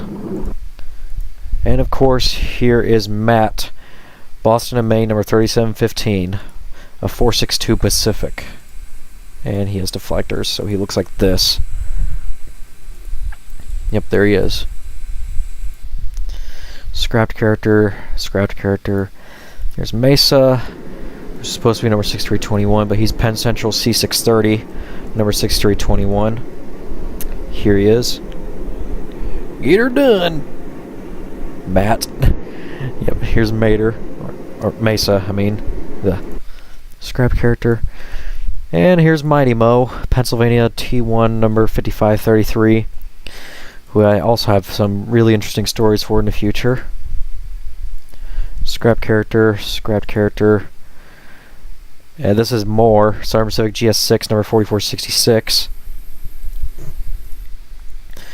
This is Naomi, Conrail SDP 45, number 6670. She's a character I kind of came up with recently. And I have a bit of interesting ideas for her. This is Nathan, Southern 280, number 842. Here's Neil, CB&Q GP7, number 223. Again, I really like this paint scheme. This is Noah, New Jersey Transit, U34CH, number 4167. And scrapped character. Here's Paul, who's U.S. Army, number 606. As soon as he loads in, or if he wants to. There he is. 606. Here he is. Here's Paul. I really need to show more of him because he's kind of the lesser known main character. But hopefully that will change soon. Here's Pete, Graham County, number 1925. He is a Shea, as you can see. And here's Rachel, Milwaukee Road, number, hold on, 25, I think, yeah. Milwaukee Road, number 25, Rachel.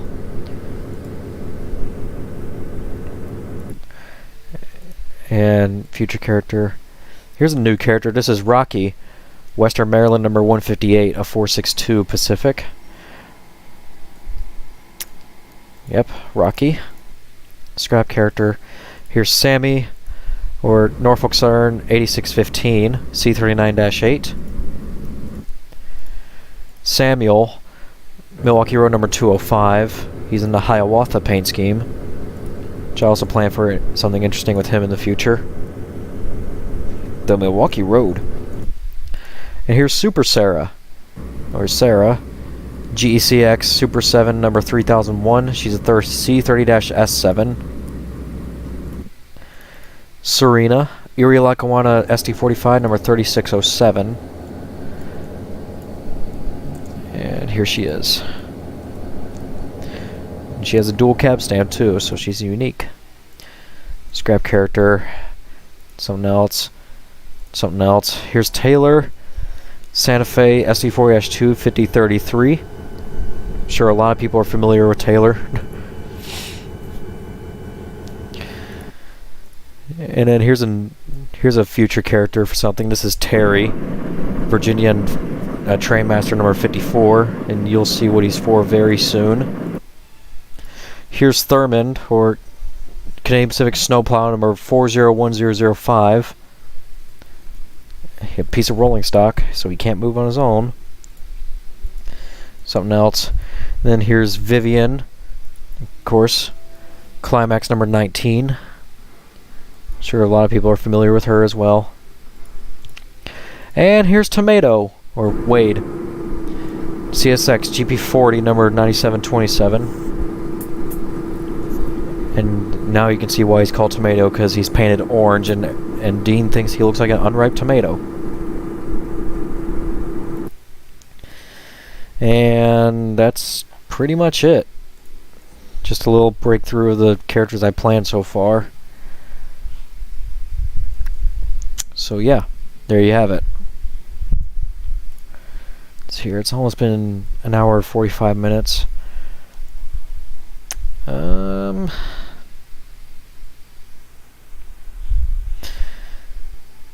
may end the stream here in a minute. Before I do, does anyone else want to see me run another train, or got any questions to ask before I end the stream? Tomato, yes. Back to Krakensville. I'm back. Work has been on and off busyness. I know that feeling. I just went through all the characters again just cause. And I went through the coal hoppers that Joe made. I want to see the eggliner run. Okay, yeah, let's do that. The eggliner.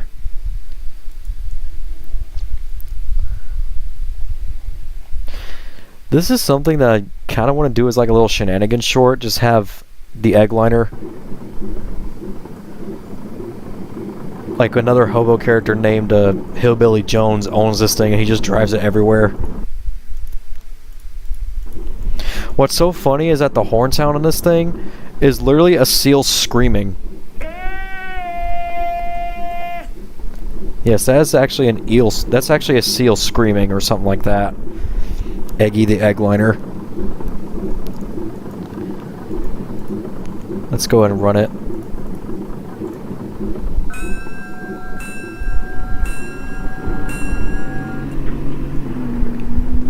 She's zooming.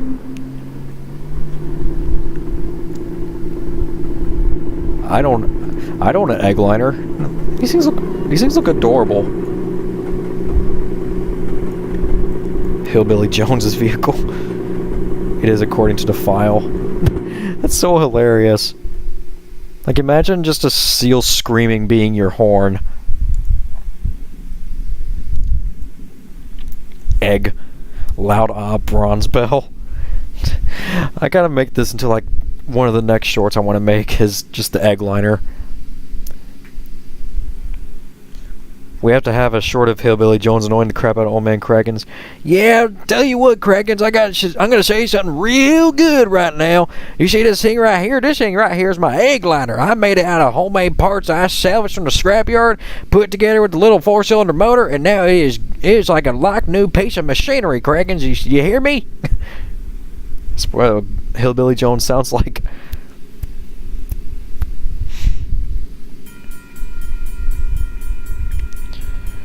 I had Martin from the Mapleton line derailed due to sabotage, and we had where Hillbilly Jones and Eki rescued him. Yes. So Hillbilly Jones is a traveling merchant who uses the eggliner as his main means of transportation, and he always goes between like short line railroads just to sell his stuff and try to see if he can build more eggliners for railroads.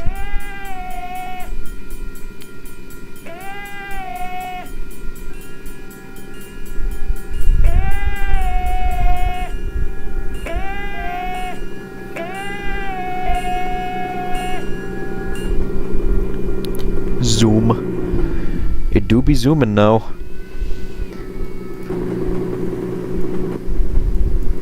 Well, this thing looks comfortable to ride in. This thing actually looks pretty comfortable to ride in, let's be real. And it looks pretty simple to operate. You just have some brakes, a reverser, and a throttle. And you have the horn. Eggliner pulling a railgun. How does an eggliner work? Well, for one thing, the eggliner is a fictional. It's not a real thing. Well, it technically is not, because the eggliners came from model trains from like really early days of model trains. And but I'm guessing that there will be like a small motor somewhere inside the eggliner, like maybe underneath the floor, and like that motor just drives traction motors that make just drive wheels that move it. I'm assuming that's how it would work. These would have 2 Leslie A125 horns, something like that, yeah.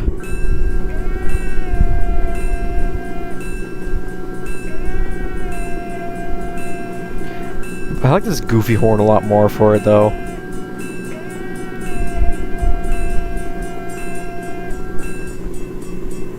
They see me rolling, they hatin'.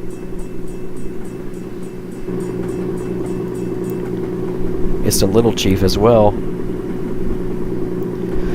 mean, not gonna lie, I try to build like a life-size egg liner, because that'd be pretty cool. I want to see Eggy pull a bunch of cars. I mean, it literally can, because it's got a coupler and everything. Also, I like how it's just spitting out a lot of gas right behind it. Like it has an exhaust port down there or something. Oh yeah, it does. I can see like a little exhaust port right there. It's a pretty clever detail. I tried to. I mean, honestly, it'd probably be really simple. All you just need is like maybe just a little 4-cylinder motor or something like that. Get some sheet metal, wrap it around in an egg shape like this, build a little interior for it, and you're good to go. Just the only thing that's gonna be hard to source is some bogies, but yeah. Mapleton line, Nick X Mapleton line, Gloria.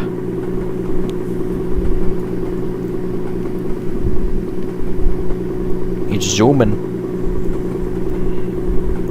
Egg liner on a northeast corridor.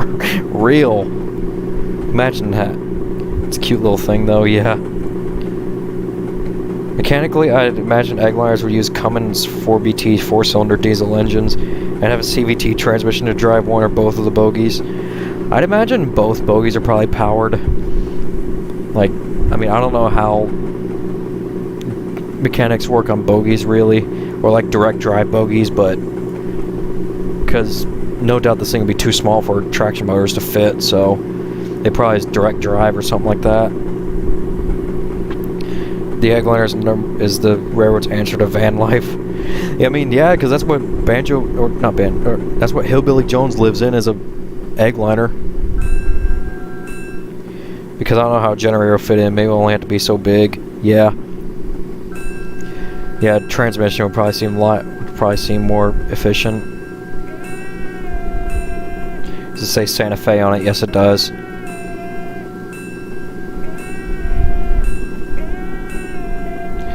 That too, or it could have a mechanical or manual clutch like an ATV. That probably would make the most sense to have like a little clutch, probably. I mean, considering the way the control stand looks, that looks like a clutch-driven stand, maybe, like, or something similar like what the F units used.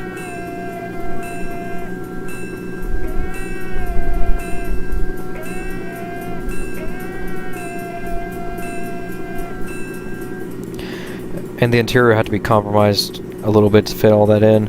I'm thinking what realistically, like the floor would have to be raised slightly for the interior, just so you can fit the motor somewhere, and the clutch or transmission or whatever this thing would need to run. So that's what I think would realistically work.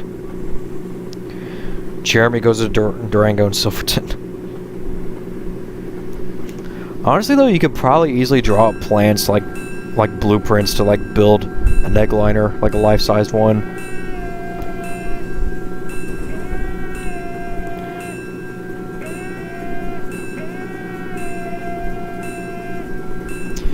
It could have the same mechanical construction as a speeder, but larger.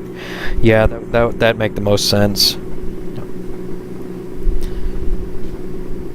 Like again, like somewhere underneath the floor is the engine, and it has to have like either a transmission or a clutch pack in there, just to get this thing to move, because traction motors are too big for something like this. I'm not exactly sure how speeders run, but it'll probably have to run similar to that.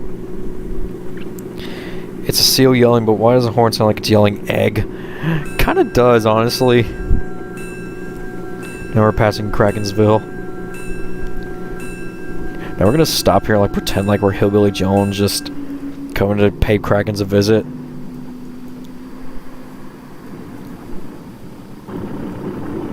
There. And you have a couple doors here, so at least you know how to get in and out. You just have to build like a little step ladder for it. But it doesn't look that hard to like fabricate like the body for it and the roof for it. And honestly, for the headlights, you can just slap a couple LED lights in there and then you're good. Santa Fe. Jones, what kind of junk do you have for me this time? Well, you see, Krakens, I got something real good for you. I got the blueprints for this old egg liner right here, and you can mass produce them, and you can sell them, and you make a big buck from that, Krakens. Something like that.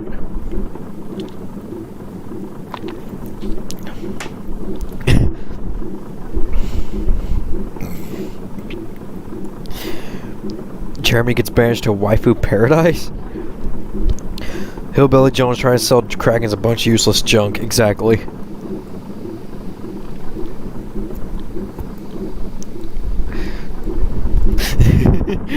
Wait a minute. I got something right here. Here, check this out, Krakens. How about this for a change, Krakens?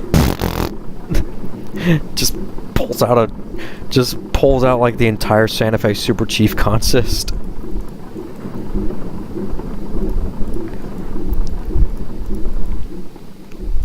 Fail. Just pulls out the entire Santa Fe Super Chief consist.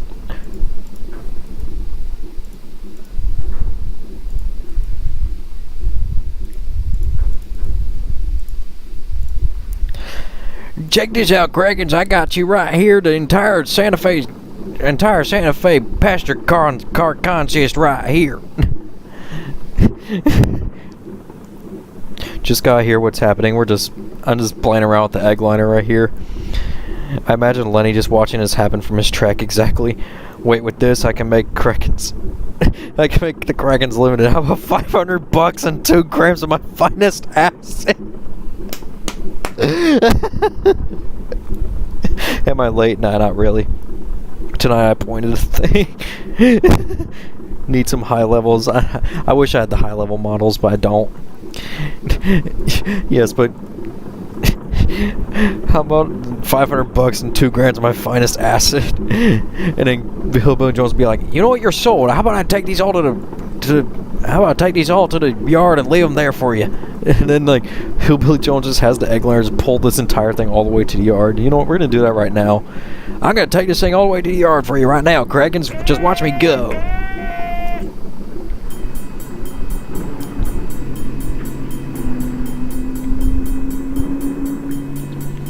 Running any VS characters. I did that earlier. Ran Seymour Man and Lenny. Here, I'll take this all to the yard for you right now, Krakens.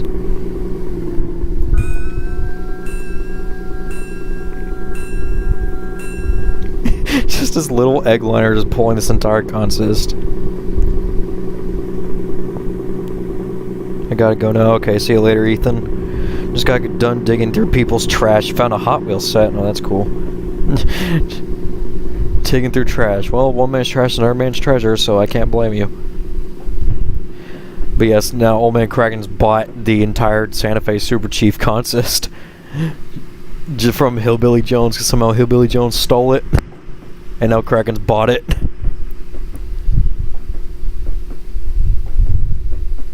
There it goes. North Valley Shenanigans, Eggliner Follies. You know what? That's actually a good title. I'm gonna make that a short. I'm gonna make that a Shenanigans episode. Just the Eggliner Follies. And it's just about Hillbilly Jones just trying to sell junk to Krakens, and the only thing he convinced Krakens to buy is the entire Santa Fe Super Chief consist. Let's see. We're gonna have him go to the yard, so we're gonna make him go this way.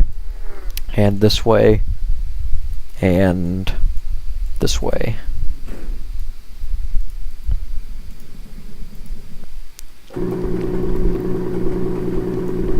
The egg liner's zooming.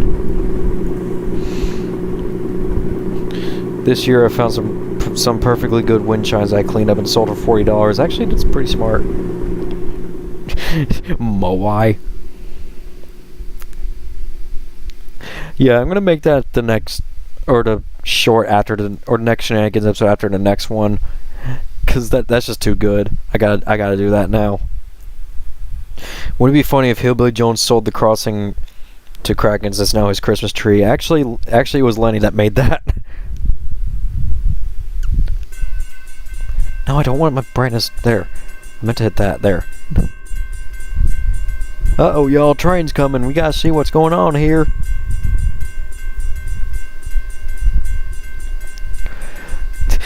They just wait for a train, and they just see that coming.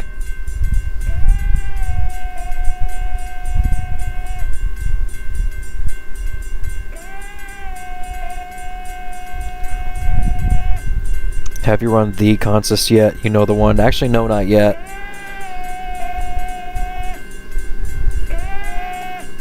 This looks so funny.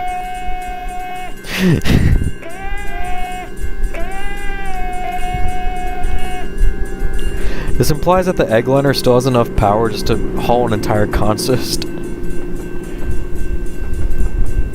Bears for losers.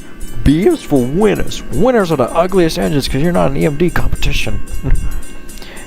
Eggy's Eggtastic Junk and Stuff.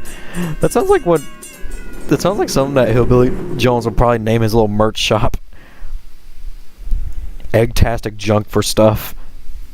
Junk and Stuff.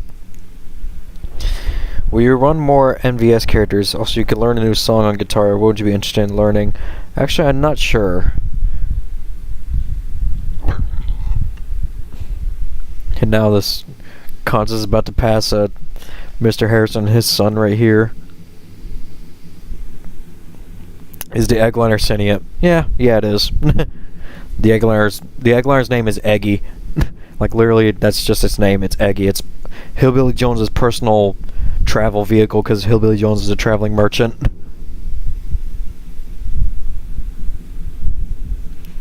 If you don't know, Hillbilly Jones is another hobo character that I guess you can say is a pseudo.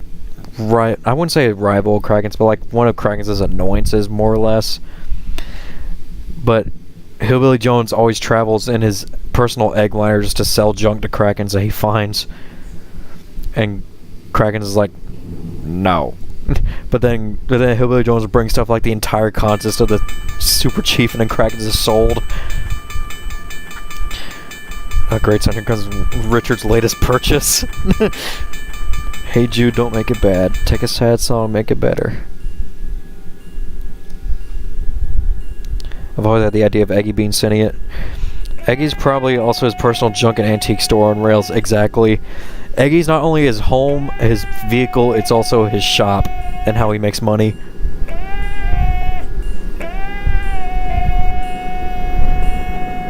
So literally me.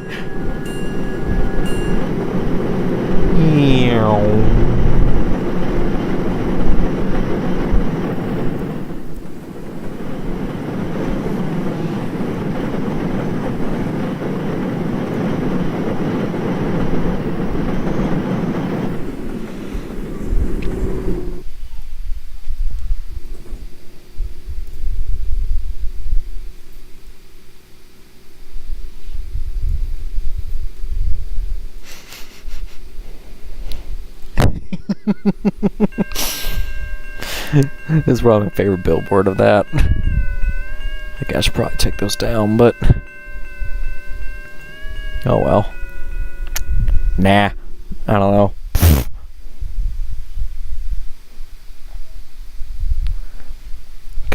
Coming into Numa. I straight up just say I take stuff from trash and sell it online. Yes. Does Santa Fe have those egg logos? No, the eggliners are fake. They're model trains only. And when Hillbilly Jones pulls up, Tom's like, "Where's the lasagna?" Yeah.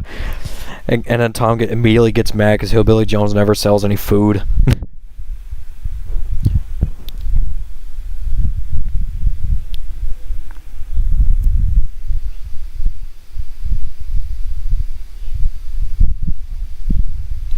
Yep, I stole it.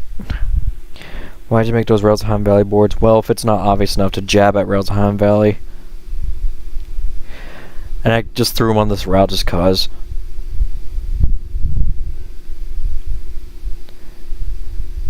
About to turn into Numa Yard.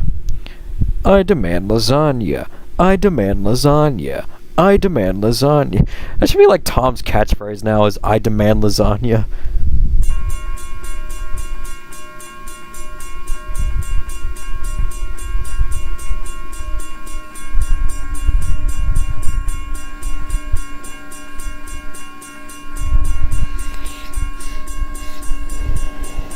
billboards here are pretty darn funny.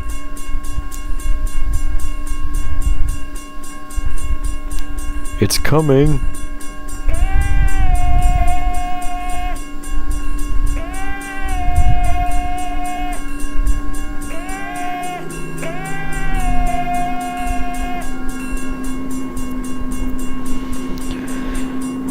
Have we made the engines heavier and aviation shall not pass here sign yet? No, I have not. I'll probably get to that soon.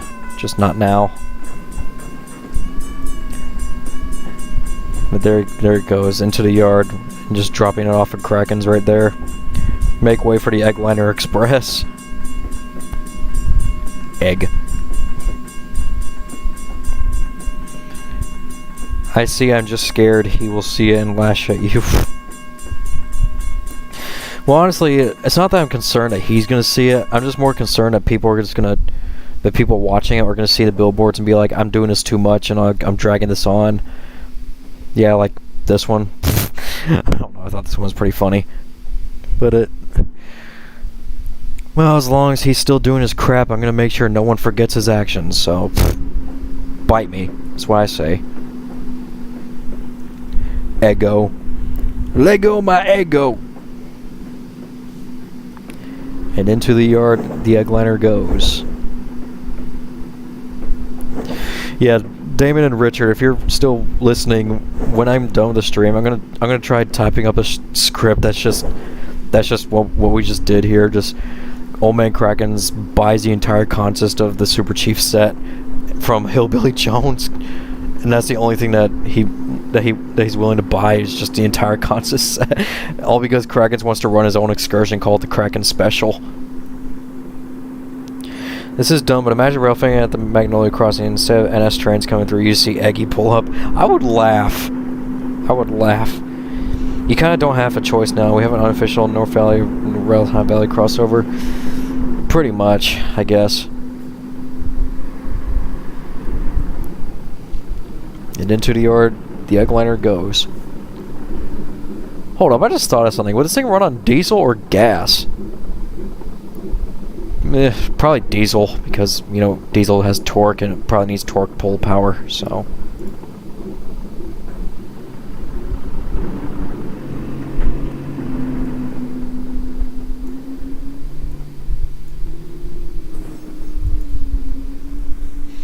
I bet, yes. Yeah, I think diesel will probably make the most sense for this thing. Like a little 4-cylinder diesel engine.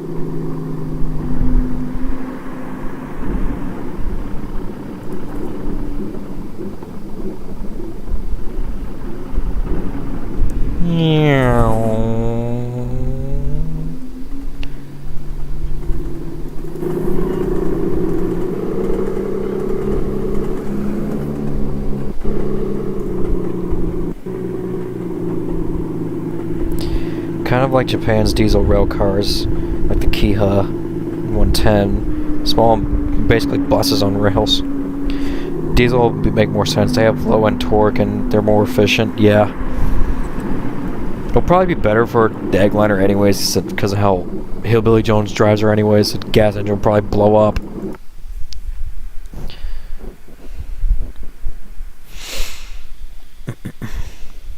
But yeah. There you go. Now Old Man Krakens has the Super Chief consist in the yard. And he's going to have Lenny pull the Kraken Special. What would the Kraken Special even be about? I don't know, maybe that's something I'll come up with.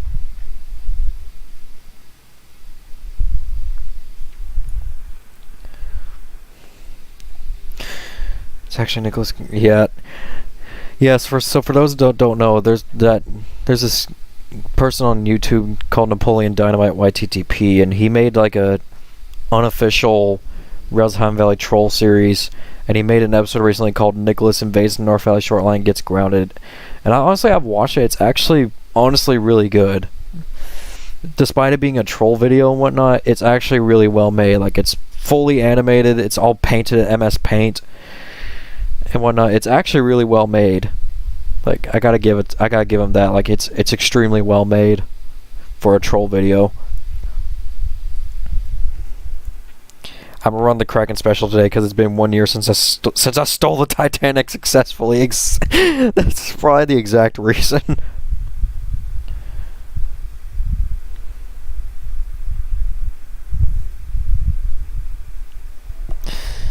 Remember the Doodlebug disaster? That's why I don't want Eggy to run on gas. Oh yeah, that makes the most sense.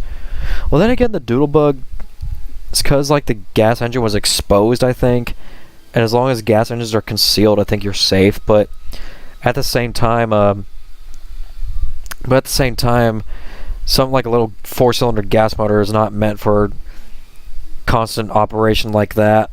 Like, well, not like the way that, not like the way a train runs, and that's why the gensets failed, because small little motors like that, they're not designed for that.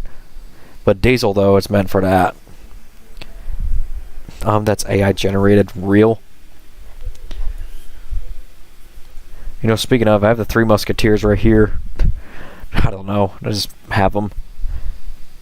The Three Musketeers. Should probably remove them from there because I don't know, they stick out like a sore thumb. I love the Napoleon Dynamite crossover video. Yeah, Napoleon Dynamite, if you're by chance listening to this or whatever, props to you, dude. Like, that video is genuinely insanely well made. That doesn't mean anything. Gas engines can operate constantly, but not under constant heavy load. Yeah, I think that's, well, no, gensets were diesel, but the motors that gensets used, they were like not designed for continuous operation like switching. So that's why a lot of them failed, because they kept suffering engine failures.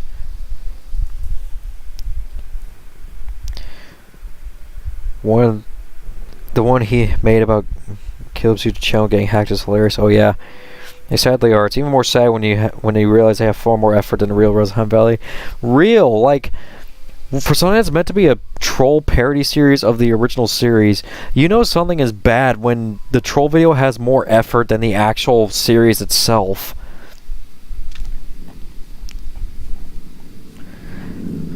And what's so much funnier is the fact that Nicholas himself, even though he's been criticized so many times for lack of effort, he doesn't care. Like, he will not listen, and he just continues putting low effort in everything because either A, they don't fit with his fevers, or B, he wants it to go his way, and he does not want to take advice from anybody worth a snot. Which, that's a problem.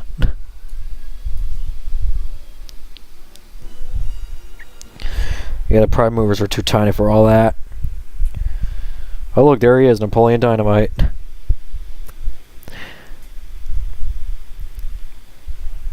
Also real.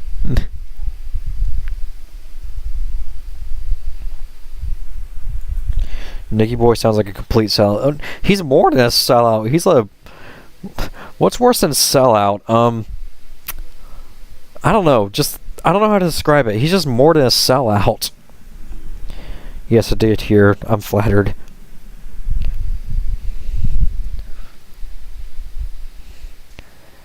Bears for losers. Beers for winners. I guess to end off the stream, I'll just run that one consist that Napoleon Dynamite showed in that video. For those who don't know, at the end of that video, normally I'm not one to spoil or anything, but like, at the end of that video, Barry from Mid-Michigan Rail Stories and Seawar Man, along with Nicholas, lead an excursion, which I'm going to recreate that just cause. Here's Barry, and I can't believe I'm doing this, but put him down,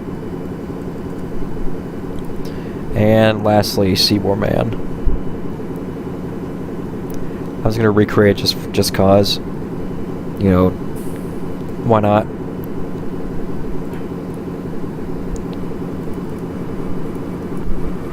Someone's gonna look at this and think I'm petty, which, admittedly, yes, but I'm petty for a good reason.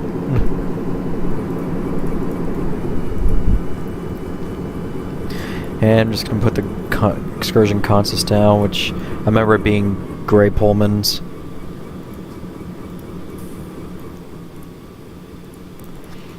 And it ended with a Pennsylvania Railroad caboose.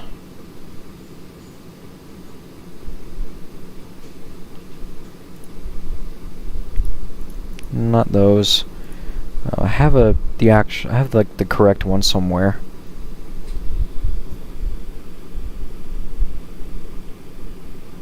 Here it is. Boom. There. He recreated. Yep, there it is. The Pennsylvania caboose that was used to carry bombs. I don't know what its number was, and I'm not going to try to remember because I totally forgot. But yes, let's do this.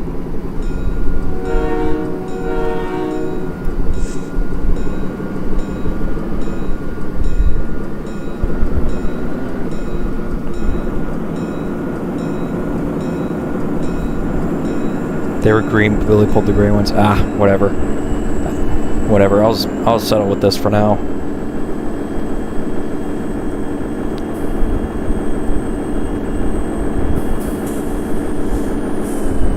Close enough. Because I already got the train moving.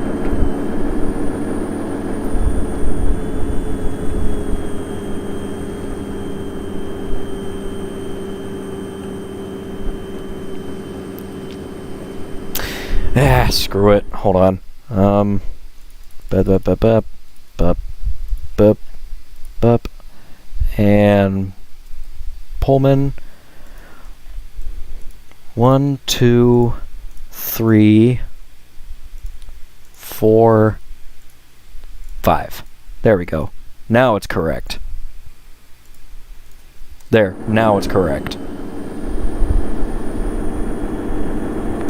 I'm not that involved in Nicholas Drama, but if I have a say in this, I say you have more of a right to be petty than he considered. Yeah. I still love how that contest is just oriented specifically for Nicky Boy to get mentally tortured by Barry and Eddie's constant. Yeah, so like, imagine this, you're just a rail fan watching this train go by, and all you hear instead of a horn is just Barry screaming at Eddie and Eddie screaming at Barry. And then you just hear the Nicholas and Emil going W-A-A-A-A-A-A.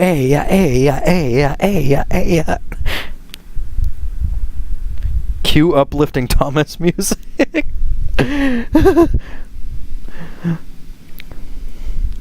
This is the funniest part is that this excursion was specifically meant to be mental torture to Nicholas to learn his lesson. Which honestly I think as a funny detail for any future videos that Napoleon Dynamite considers with Nicholas in it, like that he consistently hates being reminded of hates thinking of or being reminded of when he had to work between Barry and Eddie, because all he had to endure was just Barry and Eddie Barry and Eddie just hollering swears at each other.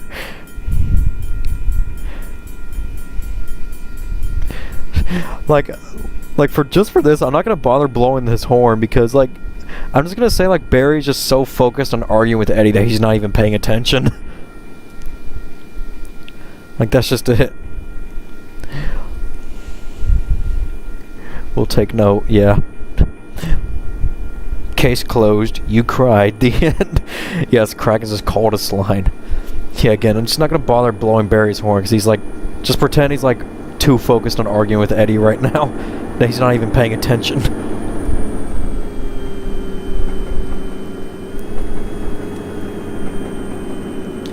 I could actually see Kraken's as a local lawyer. Yes, Kraken's lawyer tagline, make the judge cry. Make the judge cry and I'll fill your wall up with some of my good old LSD. Next MVS Lash Up, Rachel, Abigail, and Taylor, and 2 of the Chessy girls on your choice. 15,300 foot mixed freight with coal at the rear. You're ex-Conrail. You're cool.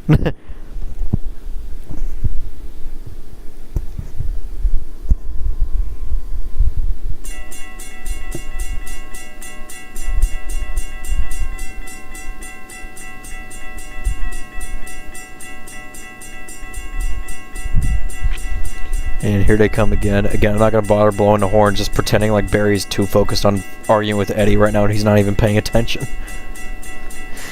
Real question though, do you think people are actually riding the train contest?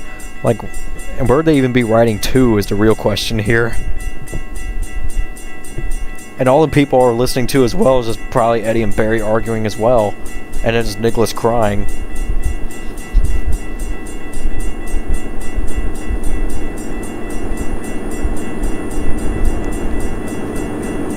It's flattered I was included in Napoleon Dynamite's video. I subbed to him recently.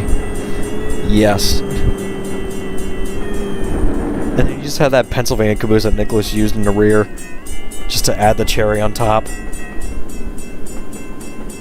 Like, that's the funny thing to me, is that this caboose was the one that Nicholas, or Mr. Edwards, apparently filled with bombs, just for Nicholas to throw all over the North Valley in an attempt to destroy it. But then he's forced to use it again as the caboose for the excursion.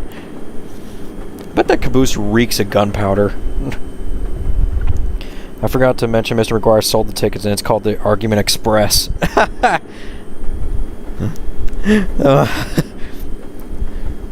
Yeah, I bet that caboose reeks of gunpowder right now. Can I sit inside this caboose? Yes, I can. Yes, we're inside the caboose now. It smells like gunpowder.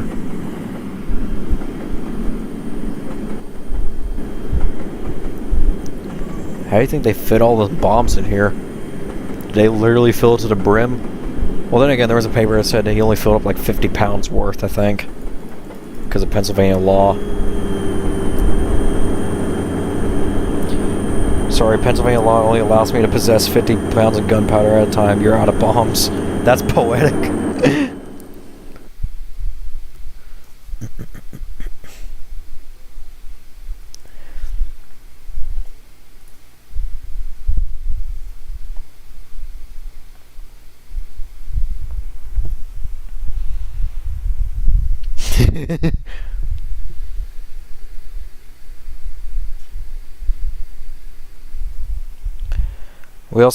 Will you also in a North Valley episode have Andy and Ashley doublehead in North Valley excursion? I can consider that, because I really need to put more of Andy and Paul and Andy's character in general, so I'll consider. Actually, you just gave me an idea for the episode 4. Excuse me. Still can't believe you're gonna make some things around a video canon. It's hilarious. Yeah, because some of it just fits. I don't know why, it just does. Like, it's just my type of humor. Once again, Barry's not gonna bother blowing his horn because he's too focused on arguing with Eddie. And just, and yes, getting the billboard in the shot on purpose just cause. We all had a blast watching a hotel room. Yeah, like we were watching it, and we all just bursted out laughing when the line we just all burst out laughing when the line that's AI generated was said. Like, I just remember all of us bursted out laughing.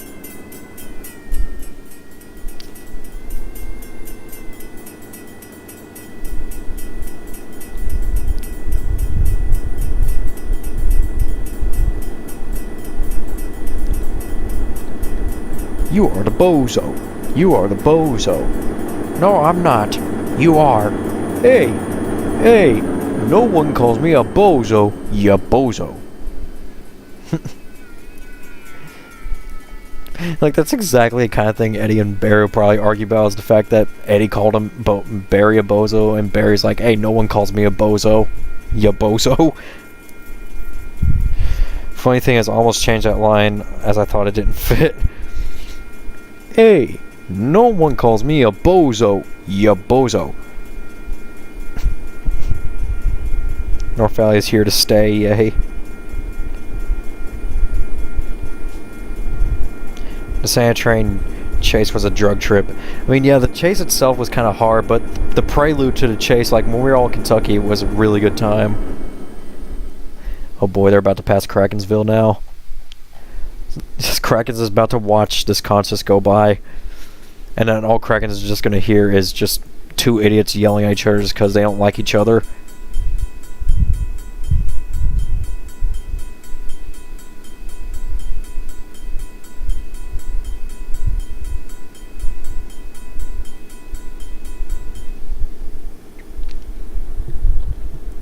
That was still one of the only somewhat smart things Daniel attempted to say.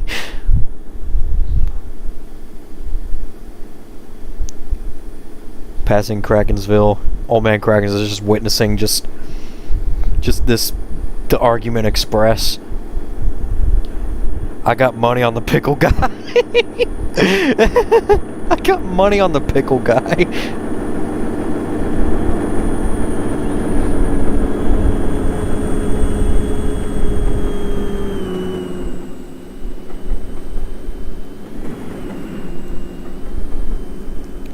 Glad you noticed that.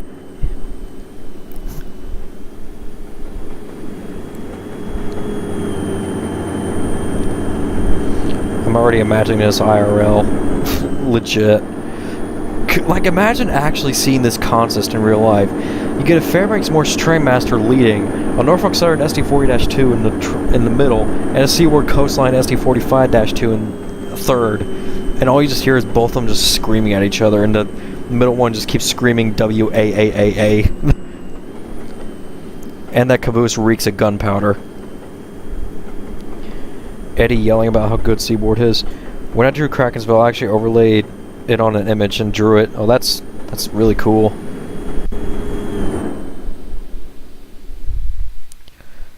And here's the curve with the semaphore again. Or milepost 96.2. Showing approach for some reason. Hold on. Yeah, I don't think I switched a line. And there, now I did.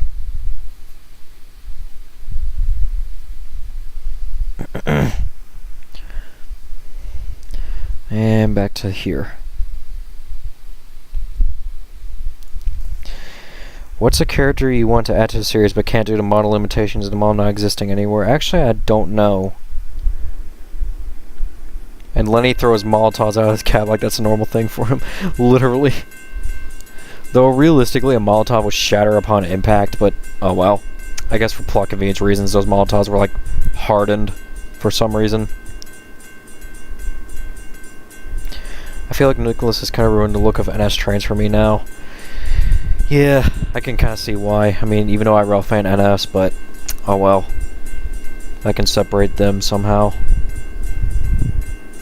I'm Conrail North Valley series. Conrail was split between NS and CSX, though, so.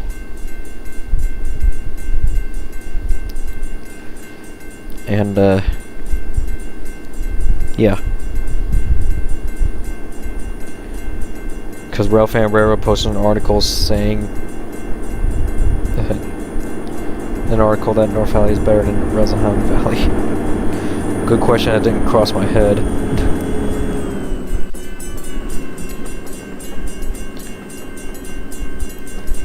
There they go.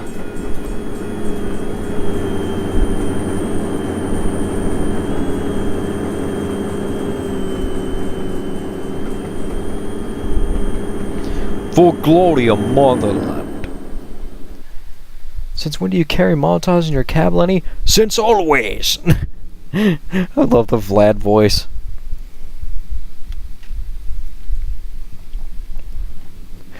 Also, I just absolutely love that detail of, like, when Lenny got blown up, he just immediately popped open a bottle of vodka just to douse it down. Like that's just an average Monday morning for him. Because...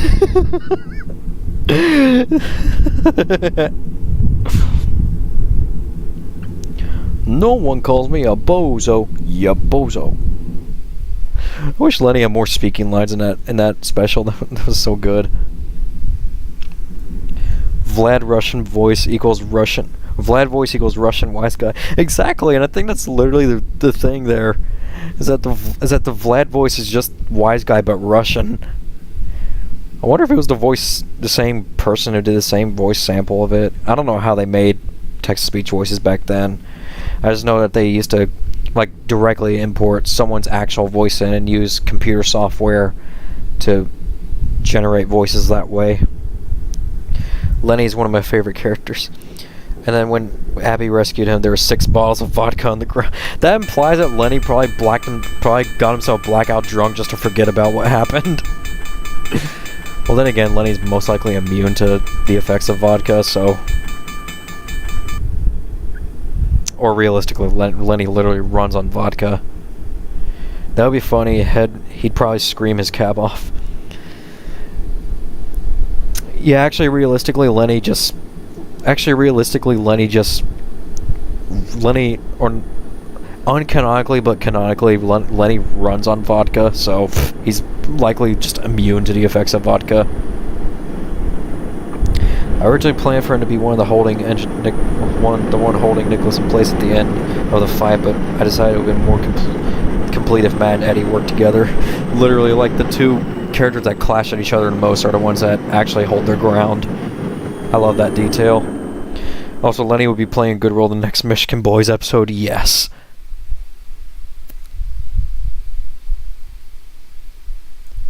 I'm just gonna go straight to Torture Crossing. We can just listen to Defect Detector again. What's Lenny's basis in MMRS? You mean Michigan Boys? Lenny's a human character, but because Michigan and North Valley are in the same universe, Lenny has the same basis. So it's kind of on number 2461. They still argue as they're holding him down, as you can hear at the end of the video. Yeah.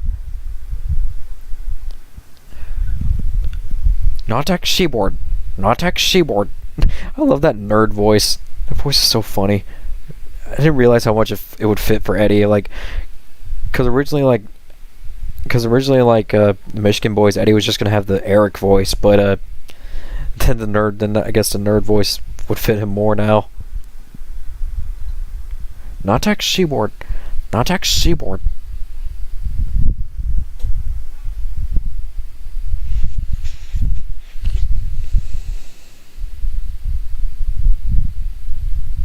Also, I said this earlier in the stream, but big shout out to Chartreuse Ralph Fanning for making that the Seaboard Man a Christmas ornament for me. I wish I could show it on stream, but I don't have an external camera, so I can't. Maybe I'll make a post about it soon. It's a cute little ornament. I thought it was fitting for him, yeah.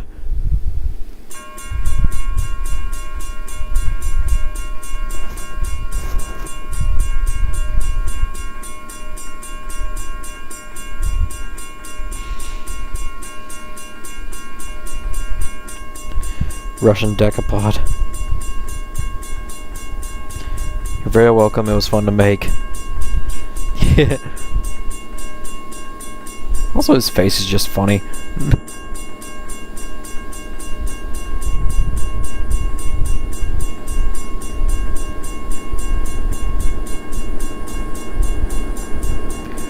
Again, Barry doesn't bother blowing his horn, he's too busy arguing with Eddie.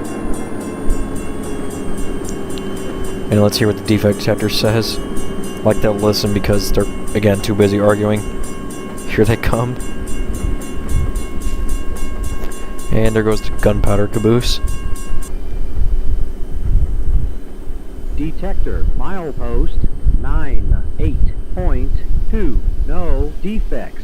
Repeat, no defects. Total axle 3, 6. Length of 36 train, axles. 6, 2, 6. Train 626 feet. 3, 4, M. 34 miles an hour. Detector out. Yep, there they go. Into wherever they're going.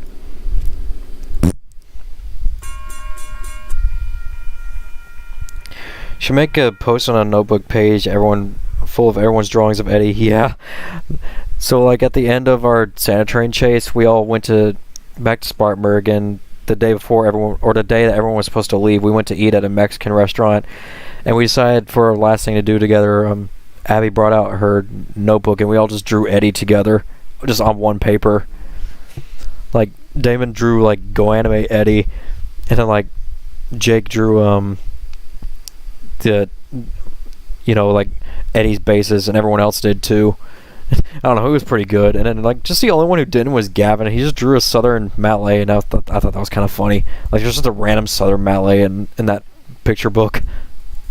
Or that drawing. Next time I'm hanging out with Abby, I gotta get a picture frame just for that picture. I gotta frame that picture. Like, that's a memory to be kept right there.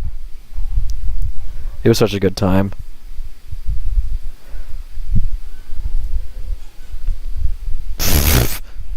All ladies come in CDP format, not compatible with Trainz 2019.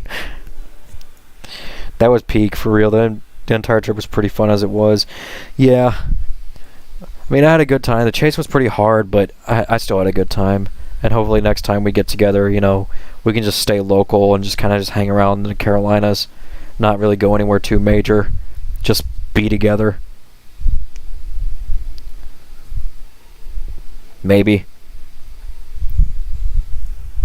How's Mesa doing? I should probably imply better what about Mesa's condition in episode 3. I don't know. That we'll see. How about that? We'll see. I still have the paper in my notebook. I'll hold on to it until we can frame it together. Yeah, we gotta frame it. Hopefully you guys can come to Arizona next time so I can stay local. I mean, we'll see. I mean, I've never been out west, so. I mean, later on in next year I'll be in Alaska, but I'm flying over there, so. Well, I'm flying over to Seattle first, and then I'm taking a cruise ship to Alaska. Can't wait for that. He survives. He has a page in North Valley Wiki. Yeah. I want to visit Tweetsy Railroad next year. That's where I was planning to go next time, was Tweetsy Railroad for us all. Yeah, but what I mean was about Mesa, about what his condition is after the events of episode 3. I gotta see if I can imply on that better for part 2. Because admittedly I haven't really finished writing part 2 yet, so. I haven't been out west either, but that's a long ways from me. Georgia, yeah. Bring a jacket.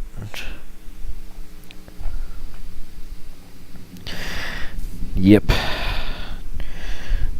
So, I guess I'm going to go ahead and end the stream here. I'm not sure what else to do, and I feel like kind of doing something else right now.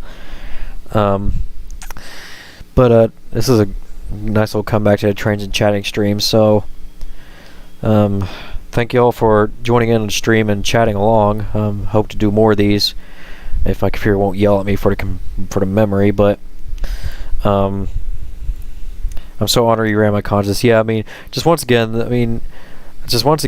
that was a really good that was really well made for what it is. You did a good job, dude.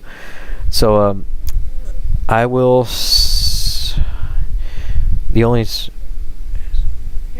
annoying part for me is, yeah, it was pretty rainy, but anyways, yeah, so thank you all for watching the stream, and I hope to see you guys very soon. I'm Atlantic Coast Rail Fanner, and have a blessed holidays, y'all, and stay safe out there.